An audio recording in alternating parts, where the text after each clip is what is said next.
Team అందరికి కూడా నా హృదయపూర్వకంగా వందనం చెల్లించుకుంటున్నాను. నా యొక్క వాయిస్ మీకు క్లారిటీగా వినిపిస్తుందని అంటే ఒకసారి నాకు చెప్తారా? ఓకే. బానే ఉంది బ్రదర్. లేకపోతే కొద్దిగా స్లోగా ఉంది. ఓకే. యాహ్! కొంచెం నాకు ఫీవరొచ్చింది. మీరేమనుకోకండి. కొంచెం నా గొంతు కూడా కొంచెం బాలేదు. ఆహ్, మీరేమనుకోకుండా నాకు సహకరించాలని కోరుకుంటున్నాను. అండ్ ఇంకోటేంటంటే ఇది నేను గూగుల్ మీట్‌లో నేను ఫస్ట్ టైమ్ చెప్తున్నాను. ఇంతకుముందు సిలువలో పలికిన 7 మాటల గురించి చెప్పాను.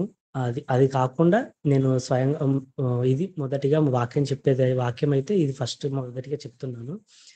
ఆహ్, కాస్త ఏదైనా తప్పులున్నా నన్ను క్షమించండి. ఆహ్, వెళ్దాం ఇంక. ఒక చిన్న ప్రార్థన చేసుకొని మనం వాక్యంలోనికి వెళ్ళిపోదాం. ప్రేమగల మా తండ్రి, కృపగల మా దేవా, మీ ఉన్నతమైన నామానికి వందనములు స్తోత్రం ప్రభువా. దేవా ఇంతవరకు దేవా చక్కగా దేవా పాటలు పాడి స్తుతించుచున్నారు ప్రభువా. దేవా నిన్ను వర్షిప్ చేస్తూ ప్రభా నిన్ను మహిమపరుస్తున్నావు ప్రభా. మీరు మాకు ప్రతి ఒక్క విషయంలో మీరు మాకు తోడుగా ఉండడానికే దేవా మీకే వందనములు స్తోత్రం ప్రభా. దేవా ఈ యొక్క క్షణాన ప్రభా నీ మాటలు మేము పంచుకోవడానికి మేము ఇలా కూడి ఉంటున్నాం ప్రభా. మీరే మాకు సహాయకుడవై తోడుగా ఉండి నడిపించండి ప్రభా. దేవా పలుకుచున్న ప్రతి ఒక్క మాట కూడా ప్రభు నా దగ్గర నుంచి కాకుండా దేవా నన్ను కాకుండా ప్రభా నీ మహిమార్థమే ప్రభా. నీ యొక్క పరిశుద్ధాత్ముడు నాలోనికి వచ్చి నా నోటిలో నోరయండి ప్రభా. నీ మాటలు పలుకుచుండగా ప్రభా మీరే మాట్లాడిన ప్రతి ఒక్కరికి కూడా సమాధానం దయచేయండి ప్రభా. ఈ యొక్క మీటింగ్ లో ప్రభా ఎవరైతే జాయిన్ అయి ఉంటున్నారో ప్రభా వారందరికీ కూడా ప్రభా మంచి సమాధానంతో ప్రభా ఈ యొక్క మాటలను వాళ్ళ ఆలోచనలను తీసివేసి ప్రభా ఈ యొక్క మీటింగ్ అంతటిని కూడా మీరే విజయవంతంగా నాకు తోడుండి నడిపిస్తారని కోరుకుంటూ మా ప్రభు ప్రియ రక్షకుడైన మీ ప్రియ కుమారుడైన మా యేసుక్రీస్తు నామములో అడిగి వేడుకొనుచున్నాం పరమ తండ్రి. ఆమేన్. ఆమేన్. ఆమేన్. అందరికీ వందనములు. ఈరోజు మన టాపిక్ లేదా అంశం ఏంటంటే అందరూ మీరు ఎవరైతే మీరు రాసుకోవాలని ఆశపడుచున్నారో, రాసుకుంటున్నారో లేకపోతే నోట్ చేసుకున్న వారు ఎవరైనా కూడా మన ఒక అంశాన్ని రాసుకోండి. ఈరోజు ఒక అంశం ఏంటంటే యోసేపుతో కాసేపు. యోసేపుతో కాసేపు. మన అంశం వచ్చేసి మన టాపిక్ వచ్చేసి యోసేపుతో కాసేపు. ఈ యోసేపుతో కాసేపు ఏంటనేది ఈరోజు మనం నేర్చుకుందాం. అసలు కాసేపు అని ఎందుకన్నాననేది కూడా మనం తర్వాత తెలుసుకుందాం. అయితే యోసేపుతో కాసేపు అనే ఈ ఒక అంశాన్ని మనం తెలుసుకున్నాం. అసలు ఎవరు యోసేపు? మన బైబిల్‌లో ప్రధానంగా ఇద్దరు కనిపిస్తారు. వారిలో ఒకరే మనకు కన్య మరి అయిన తనకు ప్రదానం చేయబడిన యోసేపు గారుంటారు. ఆ యోసేపు గారే ఈరోజు మనం మాట్లాడుకుంటున్న యోసేపు గారు కాదు. ఇంకెవరైనా ఉన్నారు మన బైబిల్‌లో మనం ఆలోచిస్తే యోసేపు అనే వ్యక్తి ఇంకా బైబిల్ ఎవరైనా ఉన్నారని ఆలోచిస్తే మనకు పాత నిబంధనలో ఆది కాండంలో కనిపిస్తారు. మనకు బాగా తెలిసిన ఒక వ్యక్తి ఉన్నారు. మనకందరికి బాగా తెలిసిన వ్యక్తి అబ్రహాం గారు. మీకందరికి తెలిసిన ఆ వ్యక్తి అబ్రహాంకి ఒక కుమారుడుంటాడు. ఆయన పేరు ఇస్సాకు. ఇస్సాకుకి ఇద్దరు కుమారులు ఏశావు, యాకోబు. అబ్రహాంకి ఇస్సాకుకి యాకోబు. యాకోబు, ఏశావు. ఏశావుని పక్కన పెడితే యాకోబు గారిని తీసుకుంటే ఏ యాకోబు గారికి 12 మంది కుమారులుంటారు. 12 మందిలో ఒకరే మనం మాట్లాడుకునబోయే ఈరోజు యేసేపు. ఆ యేసేపుతోనే ఈరోజు మనం కాసేపు గడుపుతున్నాం. ఆ యోసేపు గురించే మనం ఈరోజు ఎందుకు మాట్లాడుకోవాలనేది మనం ఒకసారి ఆలోచిస్తే మీరందరూ కూడా బైబిల్స్ ఉన్నాయని నేను నమ్ముచున్నాను. ప్రతి ఒక్కరు కూడా బైబిల్ మాత్రం మిస్ చేయకండి. ఎలాంటి పరిస్థితిలో ఉన్నా కూడా కాస్త బైబిల్ ఓపెన్ చేయండి. ఎందుకంటే మీకు విలువైన సంగతులు అందులోనే ఉన్నాయి కాబట్టి బైబిల్ అందరూ ఓపెన్ చేయండి. మొదటిగా హెబ్రీ పత్రిక 12వ అధ్యాయం తీద్దాం. హెబ్రీ పత్రిక 12వ అధ్యాయం మొదటి వచనం. మీలో ఎవరైనా త్వరగా ఫాస్ట్‌గా చదివేవారుంటే కాస్త నాకు సహకరించండి. లేదనుకుంటే నేనే చదివేస్తా. బ్రదర్ రిఫరెన్స్ చెప్పారా ఒకసారి? హెబ్రీ పత్రిక 12వ అధ్యాయం మొదటి వచనం. ఇంత గొప్ప సాక్షి సమూహము మేఘము వలె మనలను ఆవరించి ఉన్నందున చాలు. Thank you sister.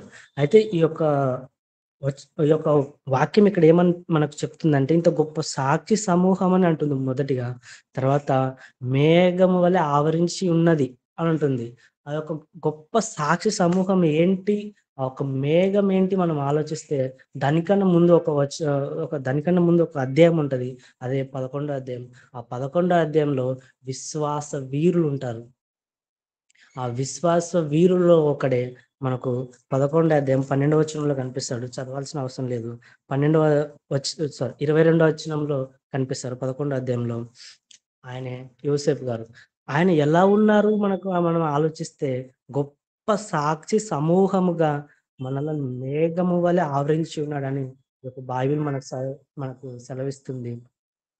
అలాంటి గొప్ప వ్యక్తి గురించి మనం ఈరోజు ఆయనతో కాసేపు గడుపుతున్నాం కాబట్టి ప్రతి ఒక్కరు కూడా బైబిల్‌తో సిద్ధపడి ఎలాంటి పనులు పెట్టుకోకుండా ఆ గొప్ప సాక్షి సమూహం ఏంటో మనల్ని ఎందుకు ఆవరించి ఉన్నదనేది కూడా మనం చివరిగా ఈ యొక్క కాసేపు యోసేపుతో గడిచిన తర్వాత మనకు తెలుస్తుంది.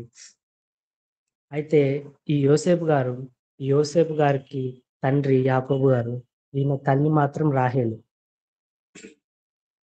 ఈయన తల్లి రాహేలయితే ఈ ఒకానొక సందర్భంలో రాహేలుకి బిడ్డలు లేక కుమారులు లేక గొడ్రాలుగా ఉంటది. ఆ గొడ్రాలుగా ఉండినప్పుడు ఒకానొక రోజు యాకోబు గారితో గొడవ దిగుతుంది. ఆ గొడవలో తనను అడుగుతుంది. నాకు సంతానం దయచేయమని యాకోబు గారిని అడిగితే, అప్పుడు యాకోబు గారుండి, నేను నీకును తర్వాత దేవుడికిని నీకు కుమారులను, కుమార్తెలను ఇవ్వకపోయినా ఆ దేవుడికి నేనేమైనా ప్రతిగా ఉన్నానా? వెళ్లి ఆ దేవుడికే మొక్కు, ఆయనకే మనవి చెయ్యి, ఆయనకే ప్రార్థించు. నేను ఇవ్వలేను. దేవుడు సెలవు లేని దేవుడు సెలవు లేనిదే నేనివ్వలేను. దేవుడిచ్చు బహుమానము అది నా వలన కాదు అని దేవుడికి ప్రార్థించి అని చెప్పగానే రాహేలు వెళ్లి ఇ ఇ అప్పుడు దేవుడికి ప్రార్థించి తన మనవి చేసుకుంటది. అప్పుడు రాహేల్ గారి ప్రార్థన వినిన ఆ దేవుడు రాహేల్ గారికి గొడ్రాలుగా పిలువబడిన ఆ రాహేల్ గారికి గుర్తుంచుకోండి. గొడ్రాలుగా పిలువబడిన ఆ రాహేల్ గారికి దేవుడు ఒక సంతానాన్నిస్తుంది. ఒక కుమారునిస్తాడు. ఆ కుమారుడే ఈరోజు మనం మాట్లాడుకోబోయే యోసేపు గారు. ఒక రకంగా చెప్పాలంటే గొడ్రాలుగా పిలువబడుతున్న రాహేలుకి ఒక కుమారునిచ్చాడు. ఒక కుమారునిచ్చి తన మీద ఉన్న నిందని తీసివేసి తనకొక వరపుత్రుడని చెప్పొచ్చు మనం మాట్లాడుకుంటే. తనకొక వరపుత్రుడు ఇ ఇచ్చ ఇ క్షమించండి. తనకొక వరపుత్రుడినిచ్చిన ఎ దేవుడు తన మనవిని ఆలకించి తర్వాత ఆ వరపుత్రుడు యోసేపు గారు పుట్టిన తర్వాత యాకోబు గారి జీవితమే మారిపోతుంది. మనం తర్వాత ఆదికాండం 38 నుంచి చదువుకుంటొస్తే. కానీ యోసేపు గారి జీవితం మాత్రం మనకు 37 అధ్యాయంలో మొదలవుతుంది. ఆదికాండం 37 అధ్యాయంలో మొదలవుతుంది. ఆ 37 అధ్యాయంలో ఏం జరుగుతుంది అనేది ఈరోజు మనం తెలుసుకుందాము.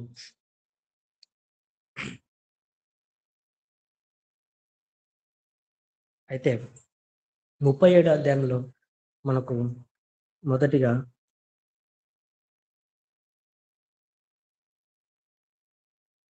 ఒక నిమిషం. ఆదికాండం 37 అధ్యాయం 2వ వచనం చదవండి ఎవరైనా. యాకోబు వంశావళి ఇది. యోసేపు 17 వాడై తన చాలు. సహోదరులతో కూడా చాలు. మందను చాలు. మేపుచుండెను. చాలమ్మా. అతడు ఓకే. చాలు. ఇక్కడ ఆదికాండం 37 రెండో వచనంలో యోసేపు గారి వయసెంత? 17 ఏళ్ళు. అంటే ఈయన ఒక బాలుడే గాని, ఒక యవ్వనుడు కాదు. ఈ యొక్క బాలుడు యొక్క జీవితంలో ఏం జరుగుతుందనేది మనం చూద్దాము. ఈ యొక్క బాలుడిగా ఉండిన ఈ యోసేపు గారిని యాకోబు తన తండ్రి అయిన యాకోబు చాలా చాలా ప్రేమిస్తుంటాడు. అందరికంటే తనకు కుమారులు 12 మంది. ఈ ఈ అందులో ఈయన చివరివాడు. మనకు బెన్యామీన్ ఉన్నాడు. బెన్యామీన్ కాస్త పక్కన పెడితే ఈయన కూడా చివరివాడే. ఆహ్, కాబట్టి ఈయనను చాలా ఎక్కువ ప్రేమిస్తాడు. 11 మంది అన్నల కంటే యాకోబు గారు, తండ్రి అయిన యాకోబు గారు, మన యోసేపు గారిని చాలా చాలా ఎక్కువ ప్రేమిస్తుంటాడు. అందులో మొదటి రీజన్ వచ్చేసి తాను రాహేలుకి లేక పుట్టిన కుమారుడు. వరపుత్రుడుగా పిలువబడ్డాడు గదా! కాబట్టి లేక పుట్టిన కుమారుడు గనక తాను ప్రేమించుంటాడు. యాకోబు గారు ప్రేమించిన రాహేలు పుట్టిన కుమారుడు గనుక తనని ఎక్కువ ప్రేమిస్తాడు. ఇది మొదటిదైతే. రెండోది యాకోబు గారు వృద్ధాప్యమందు పుట్టిన కుమారుడు. సారీ, యాకోబు గారికి వృద్ధాప్యమందు పుట్టిన కుమారుడే ఈ యోసేపు గారు. మూడవదిగా చూస్తే తల్లి లేని పిల్లవాడు. కొన్ని రో ఈ ఏస్ యేసేపుకు పుట్టిన కొద్ది రోజులకే తన తల్లి చనిపోతుంది. కొన్ని రో కొంతకాలానికే తన తల్లి చనిపోతే, తల్లి లేని పిల్లవాడని యాకోబు గారు చాలా చాలా ప్రేమిస్తాడు. ఇలా వృద్ధాప్యమందు పుట్టిన కుమారుడు గనుక చాలా ప్రేమిస్తాడు. తల్లి లేని పిల్లవాడు గనుక చాలా ప్రేమిస్తాడు.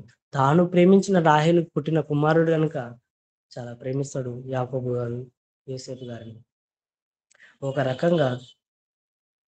రకంగా చూస్తే యాకోబు గారు ఈ విషయంలో తను తప్పు చేసినట్టే మనకు బైబిల్‌లో తెలుస్తుంది. అది ఎలా అంటే, యాకోబు గారు తన కుమార్తెల పట్ల సరైన ప్రేమను చూపించక, యాకోబు గారి మీదనే ఎక్కువగా ప్రేమ చూపించి, ఒక రకంగా అన్నల ద్వారా తప్పు చేశాడు. యాకోబు గారు యోసేపు గారిని ఎక్కువ ప్రేమించేసరికి మిగతా 11 మంది ఎవరైతే ఉంటారో వారందరూ కూడా యోసేపు గారి మీద పగబడతారు. మనకు మనకు ఆ అధ్యాయంలో చూసుకుంటే యోసేపు గారి మీద మిగతా అన్నలు 11 మంది కూడా అన్నల మీద పగబడతారు. ఈ ఈ యొక్క యోసేపు గారి ఒక స్వభావం ఎలాంటిదంటే 17 ఏళ్ల పిల్లవాడు కాబట్టి, బాలుడు, గుర్తుపెట్టుకోండి ఈ విషయాన్ని. బాలుడు కాబట్టి ఈయన ఎలాంటి ఒక స్వభావం కలిగినంటే ఒక అమాయకుడిగా కనిపిస్తాడు మనకు. ఏమీ తెలియని ఒక అమాయకుడుగా తన తండ్రి చుట్టూ తన తండ్రి చుట్టూ తను ఎంతో గారాబంగా పెరిగిన ఈ యోసేపు ఒక అమాయకుడిగా కనిపిస్తుంది. ఎలా అంటే, అన్నలు చేసే ప్రతి చెడు కార్యములు చెడు పనులను కూడా తన తండ్రితో చెప్పి అన్నలను తిట్టించేవాట. ఇక్కడ చూస్తే మనం యోసేపు గారికి ఒక అమాయకత్వం చూస్తాం. ఈ రకంగా అన్నలు అందరికంటే ఎక్కువగా ప్రేమిస్తున్నాడు కాబట్టి అన్నలు ఆల్రెడీ ముందే కోపంతో పగబట్టేసి ఉన్నారు యోసేపు గారిని. తర్వాత తన చెడు కార్యాలు అన్నలు చేసి సహోదరులు చేసి ప్రతి ఒక్క చెడు కార్యాన్ని కూడా యాకోబు గారికి తన తండ్రితో చెప్పేసరికి వారు ఇంకా పగబట్టేస్తారు. ఒకానొక రోజు యాకోబు గారు ఏం చేస్తారంటే, మిగతా అన్నలందరికీ కూడా చేయనిది యోసేపు గారికి మాత్రం ఒక నిలువు టంగిని కుట్టిస్తాడు. అది రంగులని మనకు చరిత్రలో చెప్తారు. కానీ ఆ నిలువు టంగి ఎవ్వరికీ ఉండదు. యోసేపు గారికి మాత్రమే తన తండ్రి అయిన యాకోబు గారు కుట్టిస్తారు. ఆ కుట్టించిన ఆ అంగిని చూసిన ఈ సహోదరులు మరింత పగ పెట్టేసుకొని, అప్పటికే అందరికంటే ఎక్కువ ప్రేమిస్తున్నవాడు, తర్వాత వారు చేసే చెడు కార్యాలన్నీ కూడా చెప్పేవాడు కాబట్టి, ఇప్పుడు మరీ ఎక్కువగా ప్రేమించే దాంట్లో ఇంకా ఎక్స్‌ట్రీమ్‌కి వెళ్ళిపోయారు. అంగిని గుట్టించిన తర్వాత వారు మాత్రం కాచుకొని కూర్చున్నారు. మిగతా సహోదరులు యోసేపు గారి గురించి తన సొంత సహోదరులతో ద్వేషింపబడుచున్నాడు, పగబట్టి ఉన్న ఈ యోసేపు గారు ఒకానొక రోజు ఏమవుతుందంటే, యోసేపు గారికి ఒక కల వస్తుంది. అమాయకుడైన యోసేపు గారికి ఒక రోజు కల వస్తది. తన అన్నలు తన మీద పగతో ఉన్నారని తెలియక తన అన్నలతో చెప్తాడు ఆ కలని. వెంటనే ఆ అన్నలతో చెప్పిన ఆ కలను వినిన ఆ సహోదరులు ఏమంటారో మనం చూద్దాము. 37 అధ్యాయం 8వ వచనం. అందుకతని సహోదరులు, నీవు నిశ్చయముగా మమ్ము నేలెదవా, మా మీద నీవు అధికారి వగదువా అని అతనితో చెప్పి, అతని కలలను బట్టియు అతని మాటలను బట్టియు అతని మీద మరింత పగబట్టిరి. Thank you. అయితే ఇది మొదటి కళ. ఈ మొదటి కళ తన అన్నలతో చెప్పిన తర్వాత ఈ కళ ఎలా ఉంటదంటే, ఒక చైన్‌లో వీరంతా కూడా పని చేస్తూ ఉంటే, ఒక పనులు కడతా ఉంటే ఈ యోసేపు గారు మాత్రం యోసేపు గారి లేచి నుంచుంటే మిగతా పనులన్నీ కూడా యోసేపు గారికి సాష్టాంగ పడినట్టు కల వస్తే ఈ కళను వెళ్ళి తన సహోదరులతో చెప్పితే, సహోదరులు నువ్వు నిశ్చయంగా మమ్మల్ని ఏలుద్దావా? నువ్వు ఎంతటి వాడు, నువ్వు ఒక బాలుడివి, నువ్వు మా మీద అధికారం చెలాయించుదవా అని తన సహోదరుని మీద మరింత పగబట్టినని మనం చూస్తాము. అయితే ఇలా కానీ పగపట్టినట్టు మాత్రం మన యాకోబు గారికి యోసేపు గారికి తెలియదు. ఇలాంటి తెలియని అమాయకుడే, అందుకే అమాయకుడు అంటున్నా. ఇలా తెలియదు కాబట్టి అమాయకుడు. ఈ యోసేపు గారు ఒకానొక రోజు మళ్ళీ ఇంకో కల కంటాడు. మరి కొన్ని రోజులకి మరో కల కంటాడు. ఆ కళలో ఎలా ఉంటదంటే సేమ్ ఇలానే సూర్యచంద్రులు, తర్వాత నక్షత్రాలు ఇవన్నీ కూడా కలిసి యోసేపు గారికి నమస్కరించినట్టు రెండవ కళ వస్తది. యాక్చువల్లీ మొదటి కళతోనే అన్నలు కోపంతో ఉన్నారు. అంతకుముందు ఇంకా చాలానే ఉన్నాయి. కోపంతో ఉన్నారు. అయితే ఈ రెండవ కళ కూడా వెళ్ళి తన సహోదరులతోనూ, ఈసారి తన తండ్రితోనూ అని చెప్పేస్తాడు. అయితే సహోదరులతో చెప్పిన వెంటనే తన సహోదరులు అది ఆ కళ విన్న వెంటనే ఈసారి అసూయ కూడా పడతారు తన సహోదరుని మీద. యోసేపు గారి మీద అసూయ పడి తన మీద ద్వేషంతో రగిలిపోతూ పగబట్టి ఎక్కడ దొరుకుతాడా అని వెయిట్ చేస్తూ ఉంటారు సహోదరులు. తన తండ్రితో చెప్పిన తన తండ్రి ఏమంటారంటే తను ఆ కళను బట్టి తాను గద్దిస్తాడు. గద్దించిన వెంటనే ఆ యొక్క కళను, తన యొక్క చెప్పిన విధానాన్ని, యోసేపు గారిని ప్రతిదీ తన తండ్రి అయితే గుర్తుపెట్టుకుంటారు. కానీ సహోదరులైతే అలా కాదు. సహోదరులైతే అలా కాదు. ప్రతి ఒక్కరు కూడా 11 మంది కూడా తన మీద పగ పట్టే ఉంటారు. చాలా రీజన్స్ ఉన్నాయి. మనం మొదటి నుంచి చూస్తే అందరికంటే ఎక్కువ ప్రేమిస్తున్నాడు. కొత్త అంగిని కొనిచ్చాడు. తను చేసిన చెడు కార్యాలన్నీ కూడా చెప్తున్నాడు. ఇప్పుడు మొదటి కళతో పగబట్టినారు. ఇప్పుడు రెండవ కళతో కూడా పగబట్టారు. ఆ వచనాలు మనం చూద్దాం. ఆదికాండం 37 4వ వచనం నేను చదువుతాను. 4వ వచనం. అతని సహోదరులు తమ తండ్రి అతన్ని తమ అందరికంటే ఎక్కువ ప్రేమించుట చూచినప్పుడు వారు అతనిని మీద పగపట్టిరి. ఇక్కడ మీకు స్క్రీన్ షేర్ లో కూడా మీకు పగపట్టిరి అనేది మీకు బాగా హైలైట్ చేసి చూపిస్తుంది. అది కూడా చూడండి. పగపట్టి, ఇది మొదటి పగ పట్టిన తర్వాత మనకు తర్వాత వచ్చేసి 5వ వచనంలో యోసేపు ఒక్క నిమిషం నేను చదువుతాను. యోసేపు ఒక కలకని అతని సహోదరులు అది తెలియజెప్పక వారు అతని మీద మరీ పగబట్టిరి. ఫస్ట్ ఏమో పగబట్టిరి, తర్వాత ఇది మరీ పగబట్టిరి. తర్వాత 8వ వచనం, తన సహోదరులు పగబట్టిన విషయాన్ని నేను చెప్తున్నాను ఇప్పుడు. 8వ వచనం, అందుకు అతని సహోదరు నీవు నిశ్చయంగా మమ్మల్ని నేలేదవా, మా మీద నీవు అధికారి వాగుదా అని అతనితో చెప్పి అతని కళను బట్టి అతని మాటలను బట్టి అతని మీద ఈసారి మరింత పగబట్టిరి. ఫస్ట్ ఏమో పగబట్టిరి, తర్వాత ఏమో మరీ పగబట్టిరి, థర్డ్దేమో మరింత పగబట్టిరి అని మనం వింటున్నాం. అండ్ మరొకటి ఏంటంటే మరొక్కసారి ఎక్కడ పడ్డారంటే 11వ వచనంలో అతని సహోదరులు అతని యందు అసూయపడిరి. ఎవరు పడుతున్నారు? సొంత సహోదరుల చేత పగపడుచుకుంటున్నాడు యోసేపు గారు. సొంత సహోదరుల చేత అసూయ పడుతున్నారు. సొంత సహోదరులే తన మీద అసూయ పడుతున్నారు. సొంత సహోదరులే తన మీద పగబట్టి ఉంటుంటారు. మీకు తన సొంత ద్వేషిస్తున్నారు.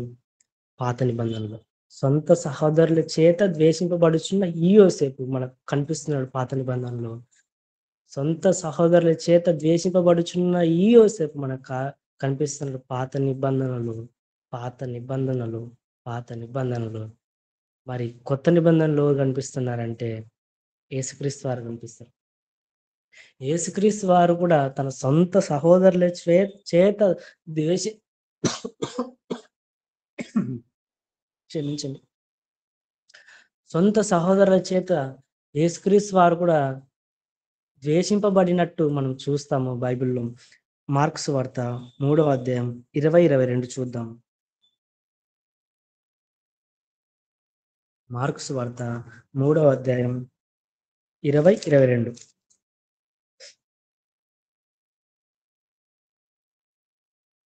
చదువుతారా? నేను చదివినా? నేను చదువుతా. మార్కు సువార్త 3వ అధ్యాయం 20-21 వచ్చింది.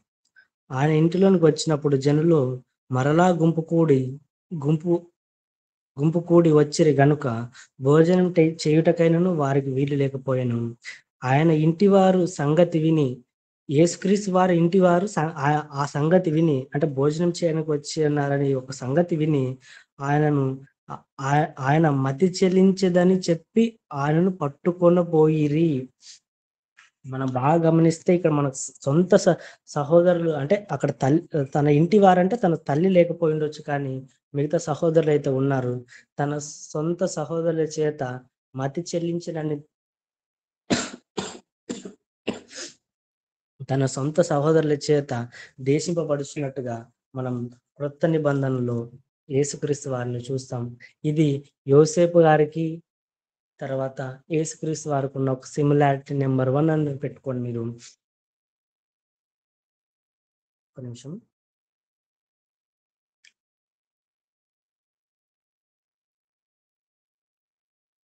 అయితే సొంత సహోదరుల చేత ద్వేషింపబడుచున్నాడు యేసుక్రీస్తు వారు.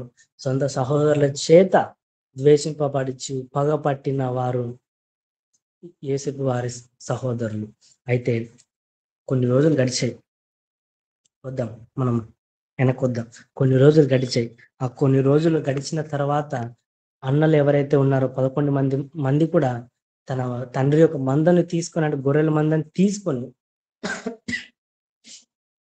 తన తండ్రి యొక్క గొర్రెల మందని తీసుకొని వారు ఎక్కడికి వెళ్తారంటే షెకెం అనే ప్రాంతానికి వెళ్తారు. వీరున్నది ఇప్పుడు ఎక్కడంటే కనాను దేశంలోని హెబ్రోను లోయ లేదా హెబ్రోను పరిసర ప్రాంతాలలో ఉంటున్నాయి. వీరు ఇప్పుడు తన తండ్రి యొక్క గొర్రెలు మేపడానికి షెకెం అనే ప్రాంతానికి వెళ్తారు. అక్కడికి వెళ్ళిన తన సహోదరుడు, కానీ యోసేపు గారు మాత్రం వెళ్ళక తన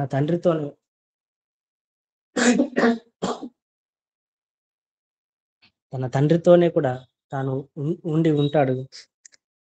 అయితే ఒకానొక రోజు కొన్ని రోజుల తర్వాత వారు షెకెం అనే ప్రాంతంలో గొర్రెలు మేపుచుంటే అప్పుడు యాకోబు గారు, హెబ్రోనులో ఉండిన యాకోబు గారు తన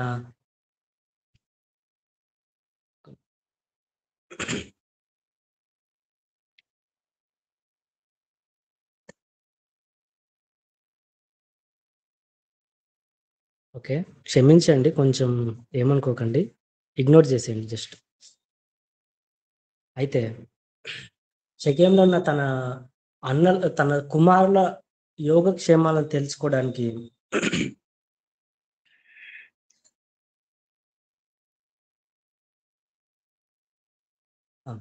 తన కుమారుల యొక్క యోగక్షేమాలు, తమ మంద యొక్క క్షేమాన్ని తెలుసుకోవడానికి అప్పుడు ఈయన యోసేపు గారిని పంపించాలని ఒక ఆలోచన చేస్తారు యాకోబు గారు. మిగతా అన్నలంతా కూడా షెకెంలో తన తండ్రి మందని మేపుచుంటే వీరు యాకోబు గారు ఒక ఆలోచన చేస్తారు. ఆ ఆలోచన ఏంటంటే యోసేపు గారిని వారి యొద్ద పంపించి వారి యొక్క యోగక్షేమాలు, మంద యొక్క క్షేమాన్ని తెలుసుకొని తిరిగి రావాలని తను ఒక ఆలోచన చేస్తారు.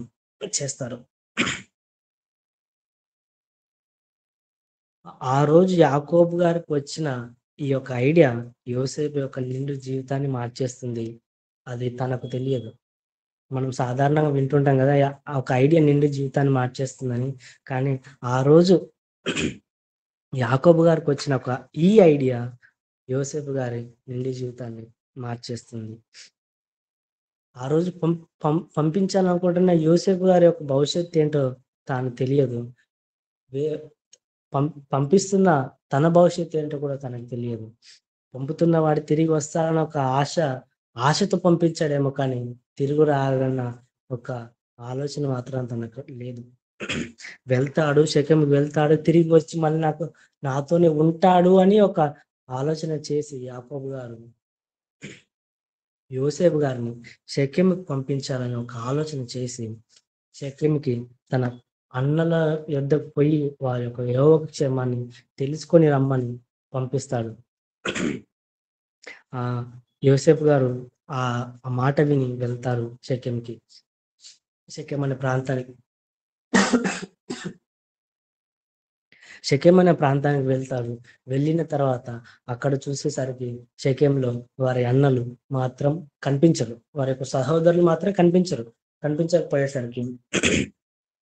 కనిపించకపోయేసరికి అటు ఇటు చూస్తూ చివరిగా ఒక మనుషుడు కనిపిస్తాడు.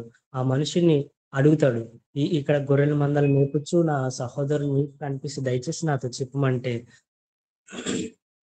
ఆ మనుషుడు చెప్తాడు, వారు ఇక్కడి నుంచి దోతానుకు వెళ్దామని మాటలాడుకుని నేను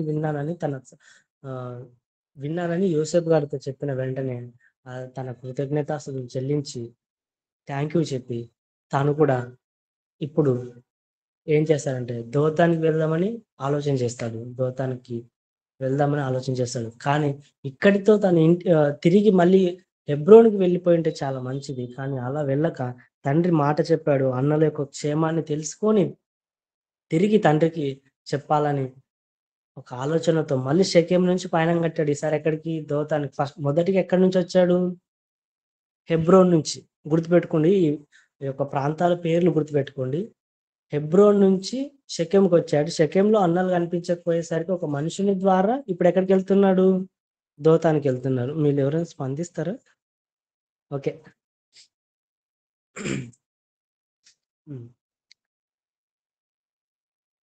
థమ్స్అప్ అని ఇవ్వండి అప్పుడప్పుడు, వింటున్నామని అన్నట్టు జస్ట్. ఓకే. ఇప్పుడు హెబ్రోన్ నుంచి షెకెం నుంచి అక్కడ లేకపోయేసరికి హెబ్రోన్ ప్రయాణం కడుతున్నాడు యోసేపు గారు హెబ్రోన్ ప్రయాణం కట్టి అంత దూరాన ఉన్న తన సహోదరుని కనుగొంటారు. అంత దూరాన ఉన్న ఆ సహోదరులు ఆ అన్నలను చూసి చాలా మురిసిపోతాడు. దూరాన్ని నుంచి మురిసిపోతూ ఎలాగైనా వారి యొక్క యోగక్షేమాలను తెలుసుకొని నేను త్వరగా నా తండ్రి దగ్గరికి వెళ్ళి నేను తండ్రితో ఉండాలని ఎంతో ఆశతో వచ్చిన ఈ సహోదరుడు, తనకు తెలియదు ఆ అన్నలు ఉన్నది దోతాను, వారిలో ఉన్నది సాతానని తన సహోదరుడికి యోసేపు గారికి తెలియదు. ఆ అన్నలు ఉన్నది దోతాను, ఇప్పుడు వాళ్ళు ఉన్నది దోతాను, కానీ వారిలో ఉన్నది సాతాను. అయితే ఆ విషయం తనకు తెలియక తను దూరాన వెళ్తా ఉంటే దూరాన చూసిన ఈ సహోదరులు ఒక దురాలోచన చేస్తారు. ఆ దూరాన ఉన్న ఆ యోసేపుని చూసి ఒక దురాలోచన చేస్తారు. ఏ ఆలోచన అంటే, అదిగదిగో వస్తున్నాడు కలలు చెప్పేవాడు వస్తున్నాడు, వీడిని ఎలాగైనా ఏదో చేశారు. మనం వీడి మీద చాలా సార్లు పగ పెంచేసుకున్న వీడి ఇప్పుడు మనకు ఒంటరిగా దొరుకుతున్నాడు. వాళ్ళు అనుకున్నారేమో ఇదే అనుకూల నేడే తొక్కే దినం, యోసేపు గారు దొరికే దినం, ఇదే అనుకూల సమయం వాళ్ళు అనుకున్నారేమో. ఆ దూరాన చూసిన యోసేపు గారిని కలలు కనేవాడు వస్తున్నాడు. ఇన్ని రోజులు మనకు దొరకలేదు, నాన్న చుట్టూ ఉంటున్న నాన్న బిడ్డ ఈరోజు మనకు ఒంటరిగా ఎలాంటి డిస్టర్బెన్స్ లేకుండా ఇప్పుడు మన దగ్గరికి వస్తున్న ఈ యోసేపు ఒంటరిగా దొరుకుతున్నాడు.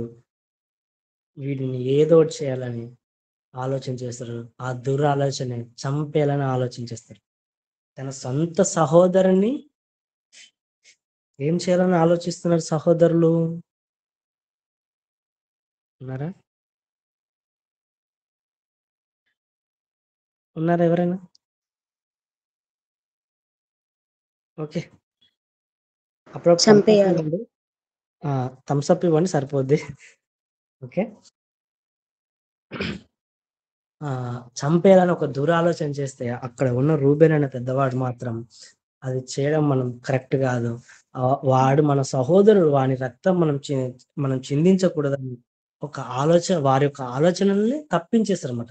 ఇక్కడ మనం ఇంకొక సిమిలారిటీని చూసుకున్నాం. ఏంటంటే సొంత సహోదరులే, యోసేపు గారి సొంత సహోదరులే ఆయనను చంపాలని ఆలోచిస్తున్నారు ఈ 11 మంది కూడా.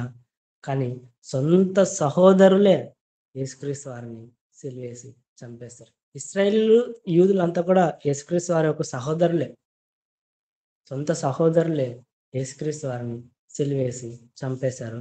సొంత సహోదరులే యోసేపు గారిని చంపాలని ఆశపడుచున్నారు. ఇది రెండవ సిమిలారిటీ. మన యేసుక్రీస్తు వారికి యోసేపు గారికి చాలా దగ్గరగా ఉంటాయి మనకి ఇవన్నీ కూడా పోలికలు.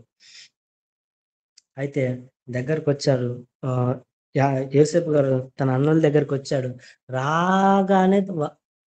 రాగానే తన సహోదరుని చూడకుండా చిన్నవాడు, మీరు గమనించండి, ఆయనకి ఇప్పుడు 17 ఏళ్ళు మాత్రమే, ఒక బాలుడు మాత్రమే, యవ్వనుడు కాదు. 17 ఏళ్ళ ఆ బాలుని తన తండ్రి కొనిచ్చిన అంగి ఉంటది కదా, ఆ నిలువుట అంగి అని మనం చదువుకున్నాం కదా, చూసాం కదా, ఆ నిలువుట అంగి ముందుగా తీసివేసి దిగంబరుడిగా తనని చేసి తనని అక్కడ కొడతారు, బాగా కొడతారు. ఎవరు ఎన్ని దెబ్బలు కొట్టారో అప్పటి వరకు ఉన్న పగ అంతా ఈరోజు తీర్చేసుకోవాలి. ఇంకా వీడిని ఏదో ఒకటి చేసేయాలి.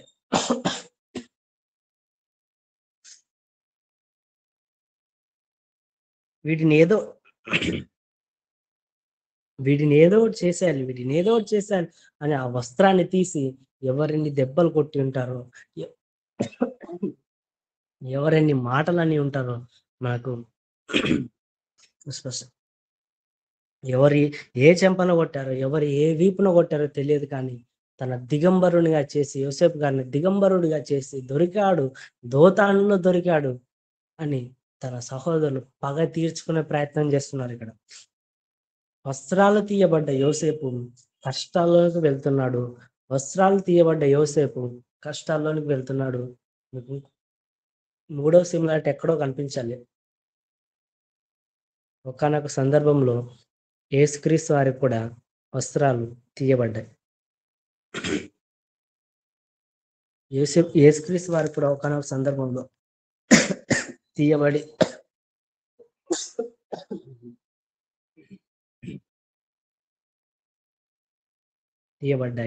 ఇది కూడా ఒక సిమిలారిటీగా మీలో రాసుకోవాలనుకున్నవారు రాసుకోండి. అయితే తన వస్త్రాలు తీసి, యోసేపు గారి వస్త్రాలు తీసి తనను కొట్టి, తనకు దెబ్బలు తాకి ఉన్నా కూడా తగిలి తనను చివరికి ఒక గోతులో వేస్తారు. తనను చివరిగా గోతులో వేస్తారు. ఆ గోతులో నిజానికి నీళ్ళు లేవు, కానీ మనమైతే అనుకోవచ్చు ఒక ముళ్ళో లేకుంటే ఒక రాళ్ళో ఏదో ఒకటి ఉండేవచ్చు. లేదంటే నార్మల్గా యోసేపు గారి యొక్క జీవిత చరిత్ర అని మనం యూట్యూబ్ లో సెర్చ్ చేసి చూస్తే ఒక సినిమా వస్తుంది యోసేపు గారి గురించి.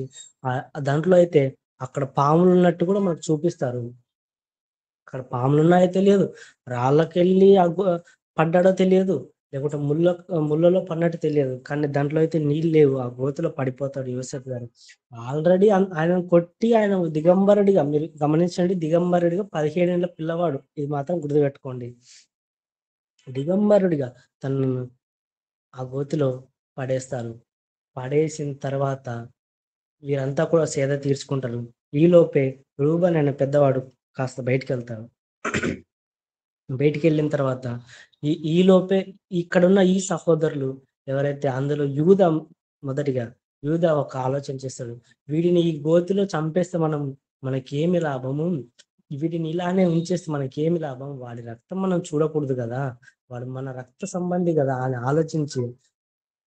ఆలోచించి అక్కడ ఇష్మాయిలీలు అనే కొందరు వస్తా ఉంటారు అన్నమాట. వారు ఇష్మాయిలీలు ఎక్కడి నుంచి వస్తున్నారంటే గిలాదు నుంచి వస్తున్నారు. వీళ్ళు ఉన్నది ఎక్కడ, దోతానులో ఉన్న వీరి వద్దకి ఇష్మాయిలీలు వస్తారు. వారు ఎందుకు వస్తారంటే ఐగుప్తునకు వెళ్తుండ్రు, వ్యాపార నిమిత్తమై వెళ్తున్నట్టు మనకు తెలుస్తుంది చరిత్రలో. వ్యాపారం నిమిత్తం ఐగుప్తునకు వెళ్తున్న ఇష్మాయిలీలు గిలాదు నుంచి దోతానికి వస్తే దోతాన్ నుంచి ఐగుప్తునకు వెళ్ళాలని వారి యొక్క ప్రయాణ మార్గం అది. అయితే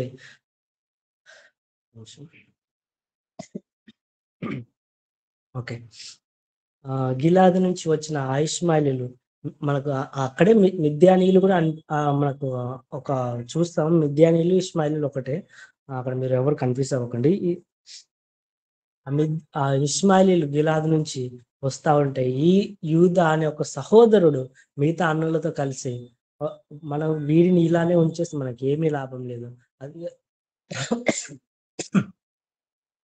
అది కదుకో వస్తున్న ఆ ఇష్మాయిలీలకు మనం అమ్మితే మనకు లాభం వస్తుందని ఆలోచిస్తారు. అయితే ఆ ఇష్మాయిలను పిలిచి వారికి 20 వెండి నాణ్యములకు అమ్మినట్టు మనం చూస్తాం. ఎవరిని? యోసేపు గారు గోతిలో నుంచి తీసి ఆ ఇష్మాయిలీలు లేదా మిద్యానీయులు వారికి అమ్మేస్తారు. ఎన్ని వెండి నాణ్యములకు? 20 వెండి నాణ్యములకు. మీకు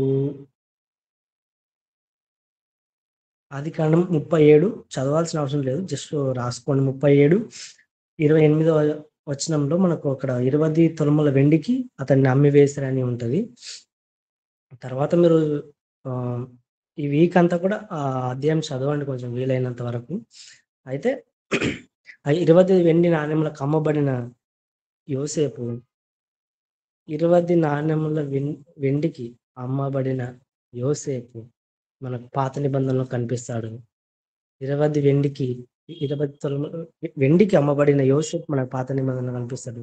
వెండికి అమ్మబడిన యోసేపు మనకు పాత నిబంధనలో కనిపిస్తాడు. క్రొత్త నిబంధనలో ఎవరు కనిపిస్తున్నారని మీలో ఎవరైనా మ్యూట్ ఆన్ చేసి చెప్పాలి. అది కూడా ఎన్ని వెండి నాణ్యములకనే చెప్పాలి. ఈ ఒక్క క్వశ్చన్కి నాకు ఆన్సర్ ఇవ్వండి. క్రొత్త నిబంధనలో ఎవరో అమ్మబడతారు, అది కూడా ఎన్ని నాణ్యములకు?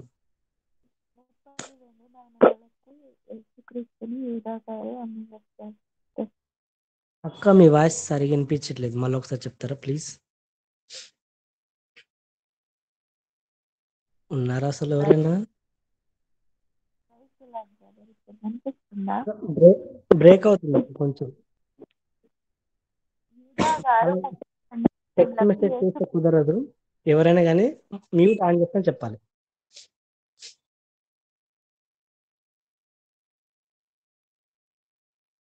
ఎవరైనా మ్యూట్ ఆన్ చేసుకొని స్పష్టంగా చెప్పాలి, లేకపోతే నేను ఇక్కడి నుంచి ముందు కదలను, మీకే టైం అయిపోతుంది.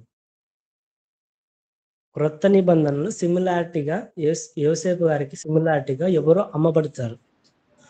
ప్రభుని అమ్మేశాడు యూదా 25 వెండి నాణ్యాలకు. 30 వెండి నాణ్యములకమ్మా. ఇది కూడా సిమిలారిటీగా మనం రాసుకోవచ్చు. యోసేపు గారు కూడా అమ్మబడ్డారు. ఇష్మాయిలకు యేసుక్రీస్తు గారిని కూడా అమ్మేశారు ఒకనాడు యూదా. ఇక్కడ కూడా మనకు యూదానే మేజర్ గా అనిపిస్తాడు ఆ ఇష్మాయిల్కి అమ్మేటప్పుడు. అయితే ఆ ఇష్మాయిలీలు గిలాదు నుంచి ప్రయాణం చేసిన ఇష్మాయిలీలు తనను ఐగుప్తులకు తీసుకెళ్లి ఐగుప్తులో మరింత లాభానికి అమ్ముతాడు. యోసేపు గారు ఎక్కడి నుంచి ఎక్కడికి ప్రయాణం చేస్తున్నాడు అనేది మనం చూడాలి బాగా. ఫస్ట్ వీరున్నది ఎక్కడ? దోతానులో. దోతాను నుంచి షెకెం ప్రయాణం కడతాడు యోసేపు గారు. షెకెంలో అన్నలు లేకపోయేసరికి దోతానికి ప్రయాణం కడతాడు. దోతానులో అన్నలు అమ్మేసేసరికి ఎవరికి అమ్మేస్తారు? గిలాదు నుంచి వచ్చిన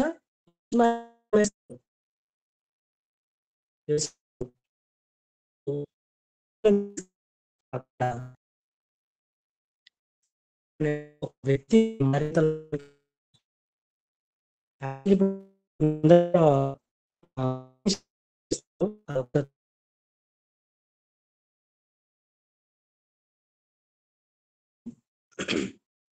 మనకి ప్రకటన గ్రంథం తర్వాత 4 మ్యాపులు కనిపిస్తాయి మనకు. కొంచెం పాత బైబిల్ అయితే, ఇప్పుడు కొత్త బైబిల్ అయితే కొంచెం మనకు చేంజ్ అయిపోయింది.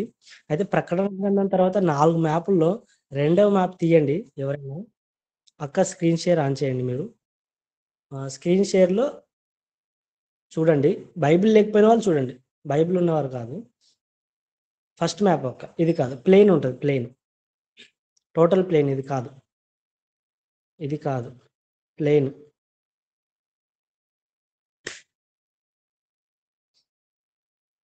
ప్లేన్ ఉంటుంది. మీకు సెకండ్ మ్యాప్ లో కనిపిస్తుంది, ఇస్రాయేల్ గోత్రములు తెలుపు పాలస్తీనా పటం అని ఉంటుంది. అక్క మీరు 5 మ్యాప్స్ నేను ఇచ్చాను.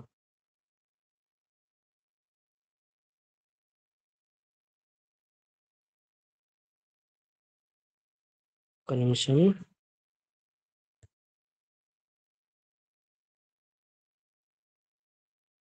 అక్క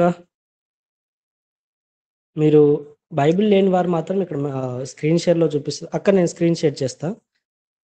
ఈ మ్యాప్స్లో ఒక్కటి మాత్రం ఎలా చేయాలి, ఇది నాకు ఎవరా స్క్రీన్ షేర్ ఎలా చేయాలి? ఇక్కడ ఉంది. చూడండి మీరు, నా స్క్రీన్ షేర్ అవుతుందా? నాకు కనిపించట్లేదు, ఒక్క నిమిషం తీసివేస్తా. ఓకే, కనిపిస్తుందని వారు ఎవరైనా మ్యూట్ అని చెప్పాలి. స్క్రీన్ షేర్ అవుతుంది brother. Okay, thank you brother, thank you. అయితే ఈ మ్యాప్ ఉంటుంది మనకు. ప్రకటన గ్రంథం తర్వాత 4 మ్యాప్లు ఉంటాయి పాత బైబిల్లో. అందులో మనకు కనిపిస్తుంది ఈ మ్యాప్. ఈ ఇస్రాయేల్ గోత్రం తెలుపు పాలస్తీనా పటం అని ఉంటుంది. ఆ పటంలో మనం చూస్తే మనకు కనిపిస్తుంది మొదటిగా ఇందులో మనకు ఎక్కడంటే హెబ్రోన్ అనే ఒక ప్రాంతం కనిపిస్తుంది. చూడండి ఒకసారి, మీ మ్యాప్ అక్కడ కనిపిస్తే ఇక్కడ చూడకండి, అక్కడ లేకపోతే ఇక్కడ చూడండి. వీరున్నది హెబ్రోన్లో. మొదటిగా హెబ్రోన్ ఇక్కడ చూడండి. హెబ్రోన్ నుంచి షెకెము ప్రయాణం కడతారు. ఎవరు? యోసేపు గారు. అన్నల క్షేమం తెలపాలని హెబ్రోన్ నుంచి మీకు షెకెం వరకు వెళ్తాడు యోసేపు గారు. అక్కడ లేకపోయేసరికి దాని పైనే ఉన్న దోతాను, షెకెము పైనే ఉంటుంది చూడండి ఒకసారి, దోతానికి నెక్స్ట్ మ్యాప్ చూపిస్తా. హెబ్రోన్ నుంచి షెకెంలో లేకపోయేసరికి దోతానికి. ఓకే, దోతానులో తన అన్నలు కొట్టి దాడి చేసి తనను ఇష్మాయిల్లకు అమ్మేస్తారు. ఆ ఇష్మాయిల్ ఎక్కడి నుంచి వస్తారంటే గిలాదు నుంచి దోతానికి వస్తారు. ఆ గిలాదు నుంచి దోతానికి వచ్చిన మధ్యలోనే యోసేపు గారిని కొంటారు. ఇక్కడ మీకు కనిపిస్తుంది కదా, గిలాదు, దోతాను, షెకెము, హెబ్రోను చూసుకోండి. గిలాదు, ఓకే థ్యాంక్ యూ అమ్మా.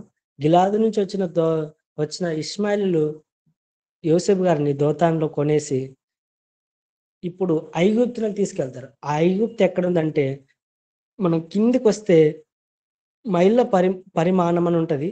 అక్కడ ఐగుప్తు లేదు, కానీ ఇంకా కిందికి వెళ్తే, చివరికి వెళ్తే మనకు అక్కడ కనిపిస్తుంటది. అక్కడ ఉంటుంది అన్నమాట ఐగుప్తు. గిలాదు నుంచి దోతాన్ నుంచి ఐగుప్తు ఇలా తీసుకెళ్ళిపోతారు అన్నమాట. మొదటిగా ఎక్కడి నుంచి వచ్చారు? హెబ్రోన్ నుంచి షెకెం నుంచి దోతాన్ నుంచి గిలాదు నుంచి వచ్చిన ఇష్మాయిలు దోతాన్లో యోసేపు గారిని కొనేసి ఐగుప్తునికి తీసుకెళ్తారు. ఈ మ్యాప్ లో కనిపించదు, మీ మ్యాప్ లో చూడండి, ఉంటే ఉండొచ్చు. ఓకే ఓకే, ఇలా తనను చివరికి ఐగుప్తులో తనను 44 అనే ఒక వ్యక్తికి మరింత లాభానికి అమ్మేసుకుంటారు ఇష్మాయిలీలు లేదా మిద్యానీలు. అయితే ఇప్పటి వరకు నేను చెప్పింది 37వ అధ్యాయం మాత్రమే. ఇంకా మనకు చాలా ఉంది, అందరూ శ్రద్ధగా వినండి. ఇక్కడితో అయిపోయింది అనుకోకండి, ఇప్పుడే స్టార్ట్ అయింది. అయితే ఐగుప్తునకు వెళ్ళిన యోసేపు గారు అక్కడ ఒక దాసుడిగా అమ్మబడతాడు.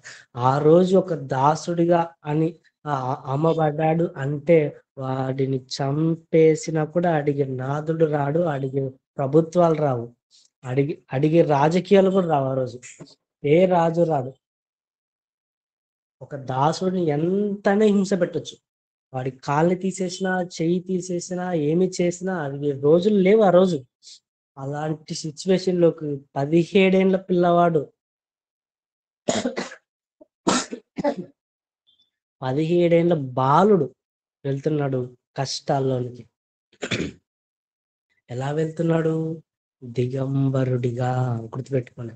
అన్నలు అంగిని తీసేశారు, నిలువుటంగిని. అప్పటి నుంచి ఆ గోతిలో పడ్డాడు దిగంబరుడిగా. దిగంబరుడిగా ఇష్మాయిల్కి అమ్మబడ్డాడు. ఇష్మాయిలు ఎడారి ప్రాంతంలో ఐగుప్తులకు దిగంబరుడిగా తీసుకెళ్తారు. ఐగుప్తులో కూడా దిగంబరుడిగానే పోతిఫర్కి అమ్మేస్తారు. మరింత లాభానికి ఐగుప్తులు అమ్మేస్తారు యోసేపు గారిని. అయితే దిగంబరుడిగా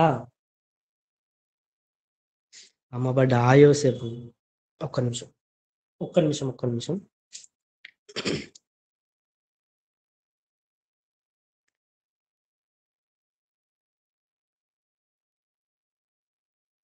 దిగంబరుడిగా ఒక దాసుడిగా అమ్మబడతాడు. ఇప్పుడు ఆ ఇంటి యజమాని ఎవరైతే ఉంటారో వారు చెప్పిన ప్రతి ఒక్క చిన్న పెద్ద మాట నేను చెయ్యను, నా కడుపు నొప్పి, నా కాలు నొప్పి అని అనకుండా ప్రతి ఒక్క పని కూడా చేయాలి, చేసి పెట్టాలి. సరిగా ఆకలేస్తే అన్నం పెట్టే రోజులు కాదు, ఒక దాసుడికి కడుపు నిండా భోజనం పెట్టే రోజులు కాదు. 17 ఏళ్ల పిల్లవాడికి గుర్తుపెట్టుకోండి, 17 ఏళ్ల పిల్లవాడికి ఇన్ని కష్టాలు. ఏదో ఒక రోజు అనే అనుకుంటాడు, నాకు నాన్నను చూడాలి అని అనుకుని ఉండడా? అదే మా నాన్న ఉండింటే నాకు ఇన్ని కష్టాలు ఉండేవి కాదు, నన్ను ఇలా అమ్మేవారు కాదు, మా అన్నలు నన్ను ముందుగా దాడి చేసేవారే కాదు, మా నాన్న ప్రేమతో నాకు పుట్టించిన అంగిని, నిలువుటంగిని తీసివేసేవారే కాదు. నన్ను ఈ రోజు ఈ దాసుడిగా ప్రతి ఒక్క పనిని నేను చేయాల్సిన పనే లేదు. అదే నాకు మా నాన్న నాకు తోడుంటే. కానీ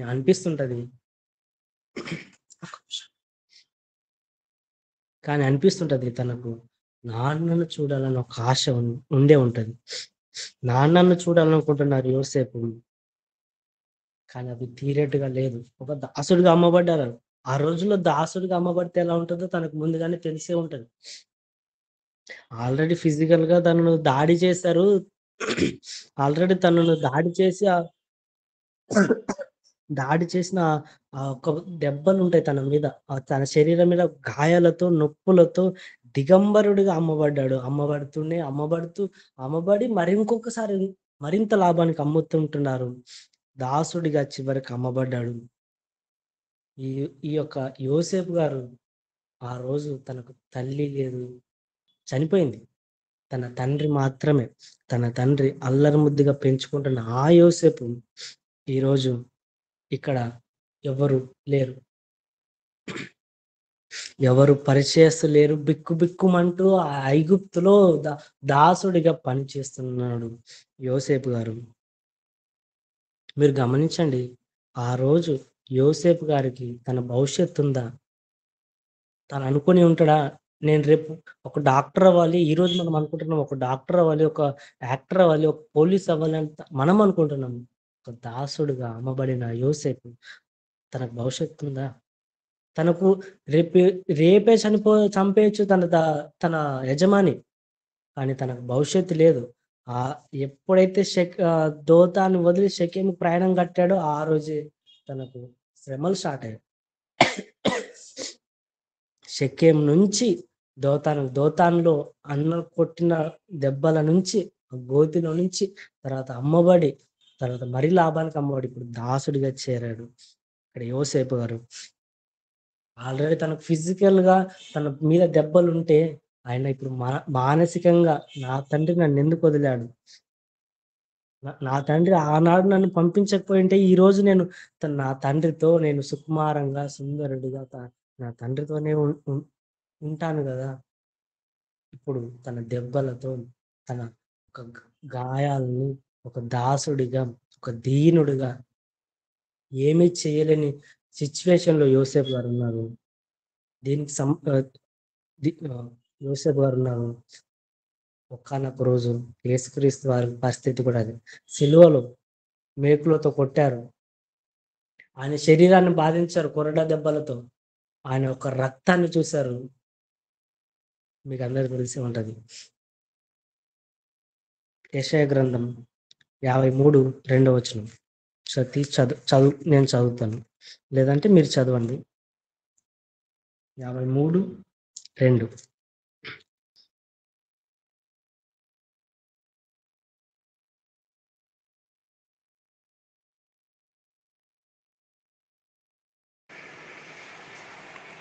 లేత మొక్కవలెను ఎండిన భూమిలో మొలిచిన మొక్కవలెను అతడు ఆయన ఎదుట పెరిగెను.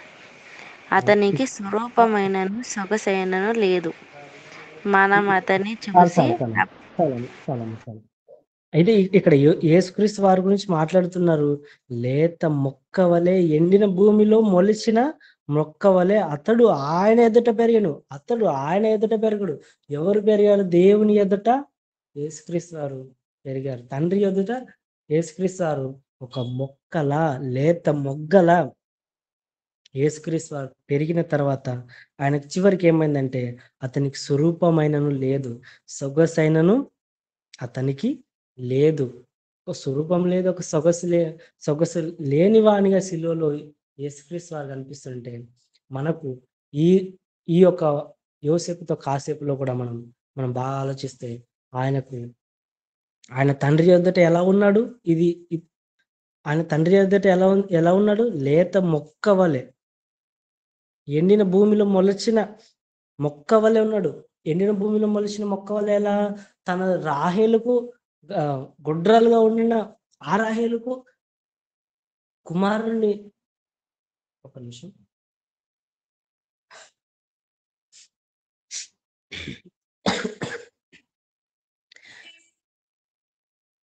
రాహేలుకు పిల్లలు లేరనేది లోటు తీర్చిన ఈ యోసేపు గారు ఒక ఎండిన భూమిలో మొలిచిన మొక్క వలె ఉన్నాడు. ఈయన తండ్రి ఎదుట ఎలా పెరిగాడు? సుకుమారంగా సొగసైనను కోల్పోక, స్వరూపమైనను కోల్పోక అతడు తండ్రి ఎదుట పెరిగెను. ఎవరు పెరిగారు? యోసేపు గారు యాకోబు గారి ఎదుట అంత అల్లరి ముద్దుగా పెంచుకున్నాడు, అందరికంటే ఎక్కువగా ప్రేమించాడు. ఇక్కడ ఇలా యోసేపు గారు ఉంటే అక్కడ తండ్రి మాత్రం ఎలా ఉన్నాడంటే, అక్కడ తండ్రి షెకెముకి వెళ్ళిన బిడ్డ ఇంకా రాలేదే, షెకెముకి వెళ్ళిన నేను ప్రేమించిన కుమారుడు ఇంకా రాలేదే, అక్కడ తండ్రి వెయిట్ చేస్తున్నాడు. కానీ షెకెముకి వెళ్ళిన కుమారుడు మాత్రం ఇంకా రాడని తెలియదు. ఈలోపే రూబేన్ వస్తాడు. ఎక్కడ? గోతి దగ్గరికి వెళ్ళిన ఆ రూబేన్ అక్కడ గోతిలో కనిపించకపోయేసరికి తన అన్నల దగ్గరికి వెళ్తూ ఏడుస్తూ, నాకు సహోదరులు లేడే, ఇప్పుడు నేను నా తండ్రికి ఏమని సమాధానం చెప్పాలని, నా తండ్రికి నేనేం సమాధానం చెప్పాలని తన రూబేన్ ఏడుస్తా ఉంటే, ఈలోపు మిగతా సహోదరులు ఏం ఆలోచించేస్తారంటే, తన అంగి ఉంటది కదా, మొదటిగా దాడి చేసిన అంగి, ఆ అంగిని తీసి ఒక గొర్రెపిల్లని చంపి, ఆ గొర్రెపిల్ల ఒక రక్తంలో ఈ అంగిని ముంచి తన తండ్రికి దగ్గరికి తీసుకెళ్తారన్నమాట. అర్థమైంది కదా? థమ్స్అప్ ఒక్కరే ఇచ్చారు, ఇద్దరు వచ్చాయి, 2 వచ్చాయి.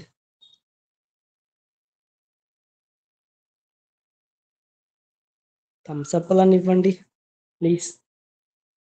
ఓకే.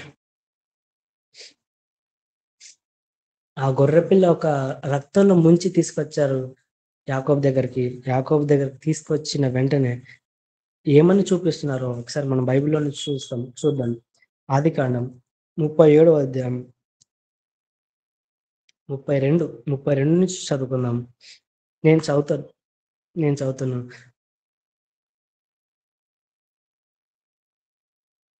31 నుంచే చదువుకుందాం.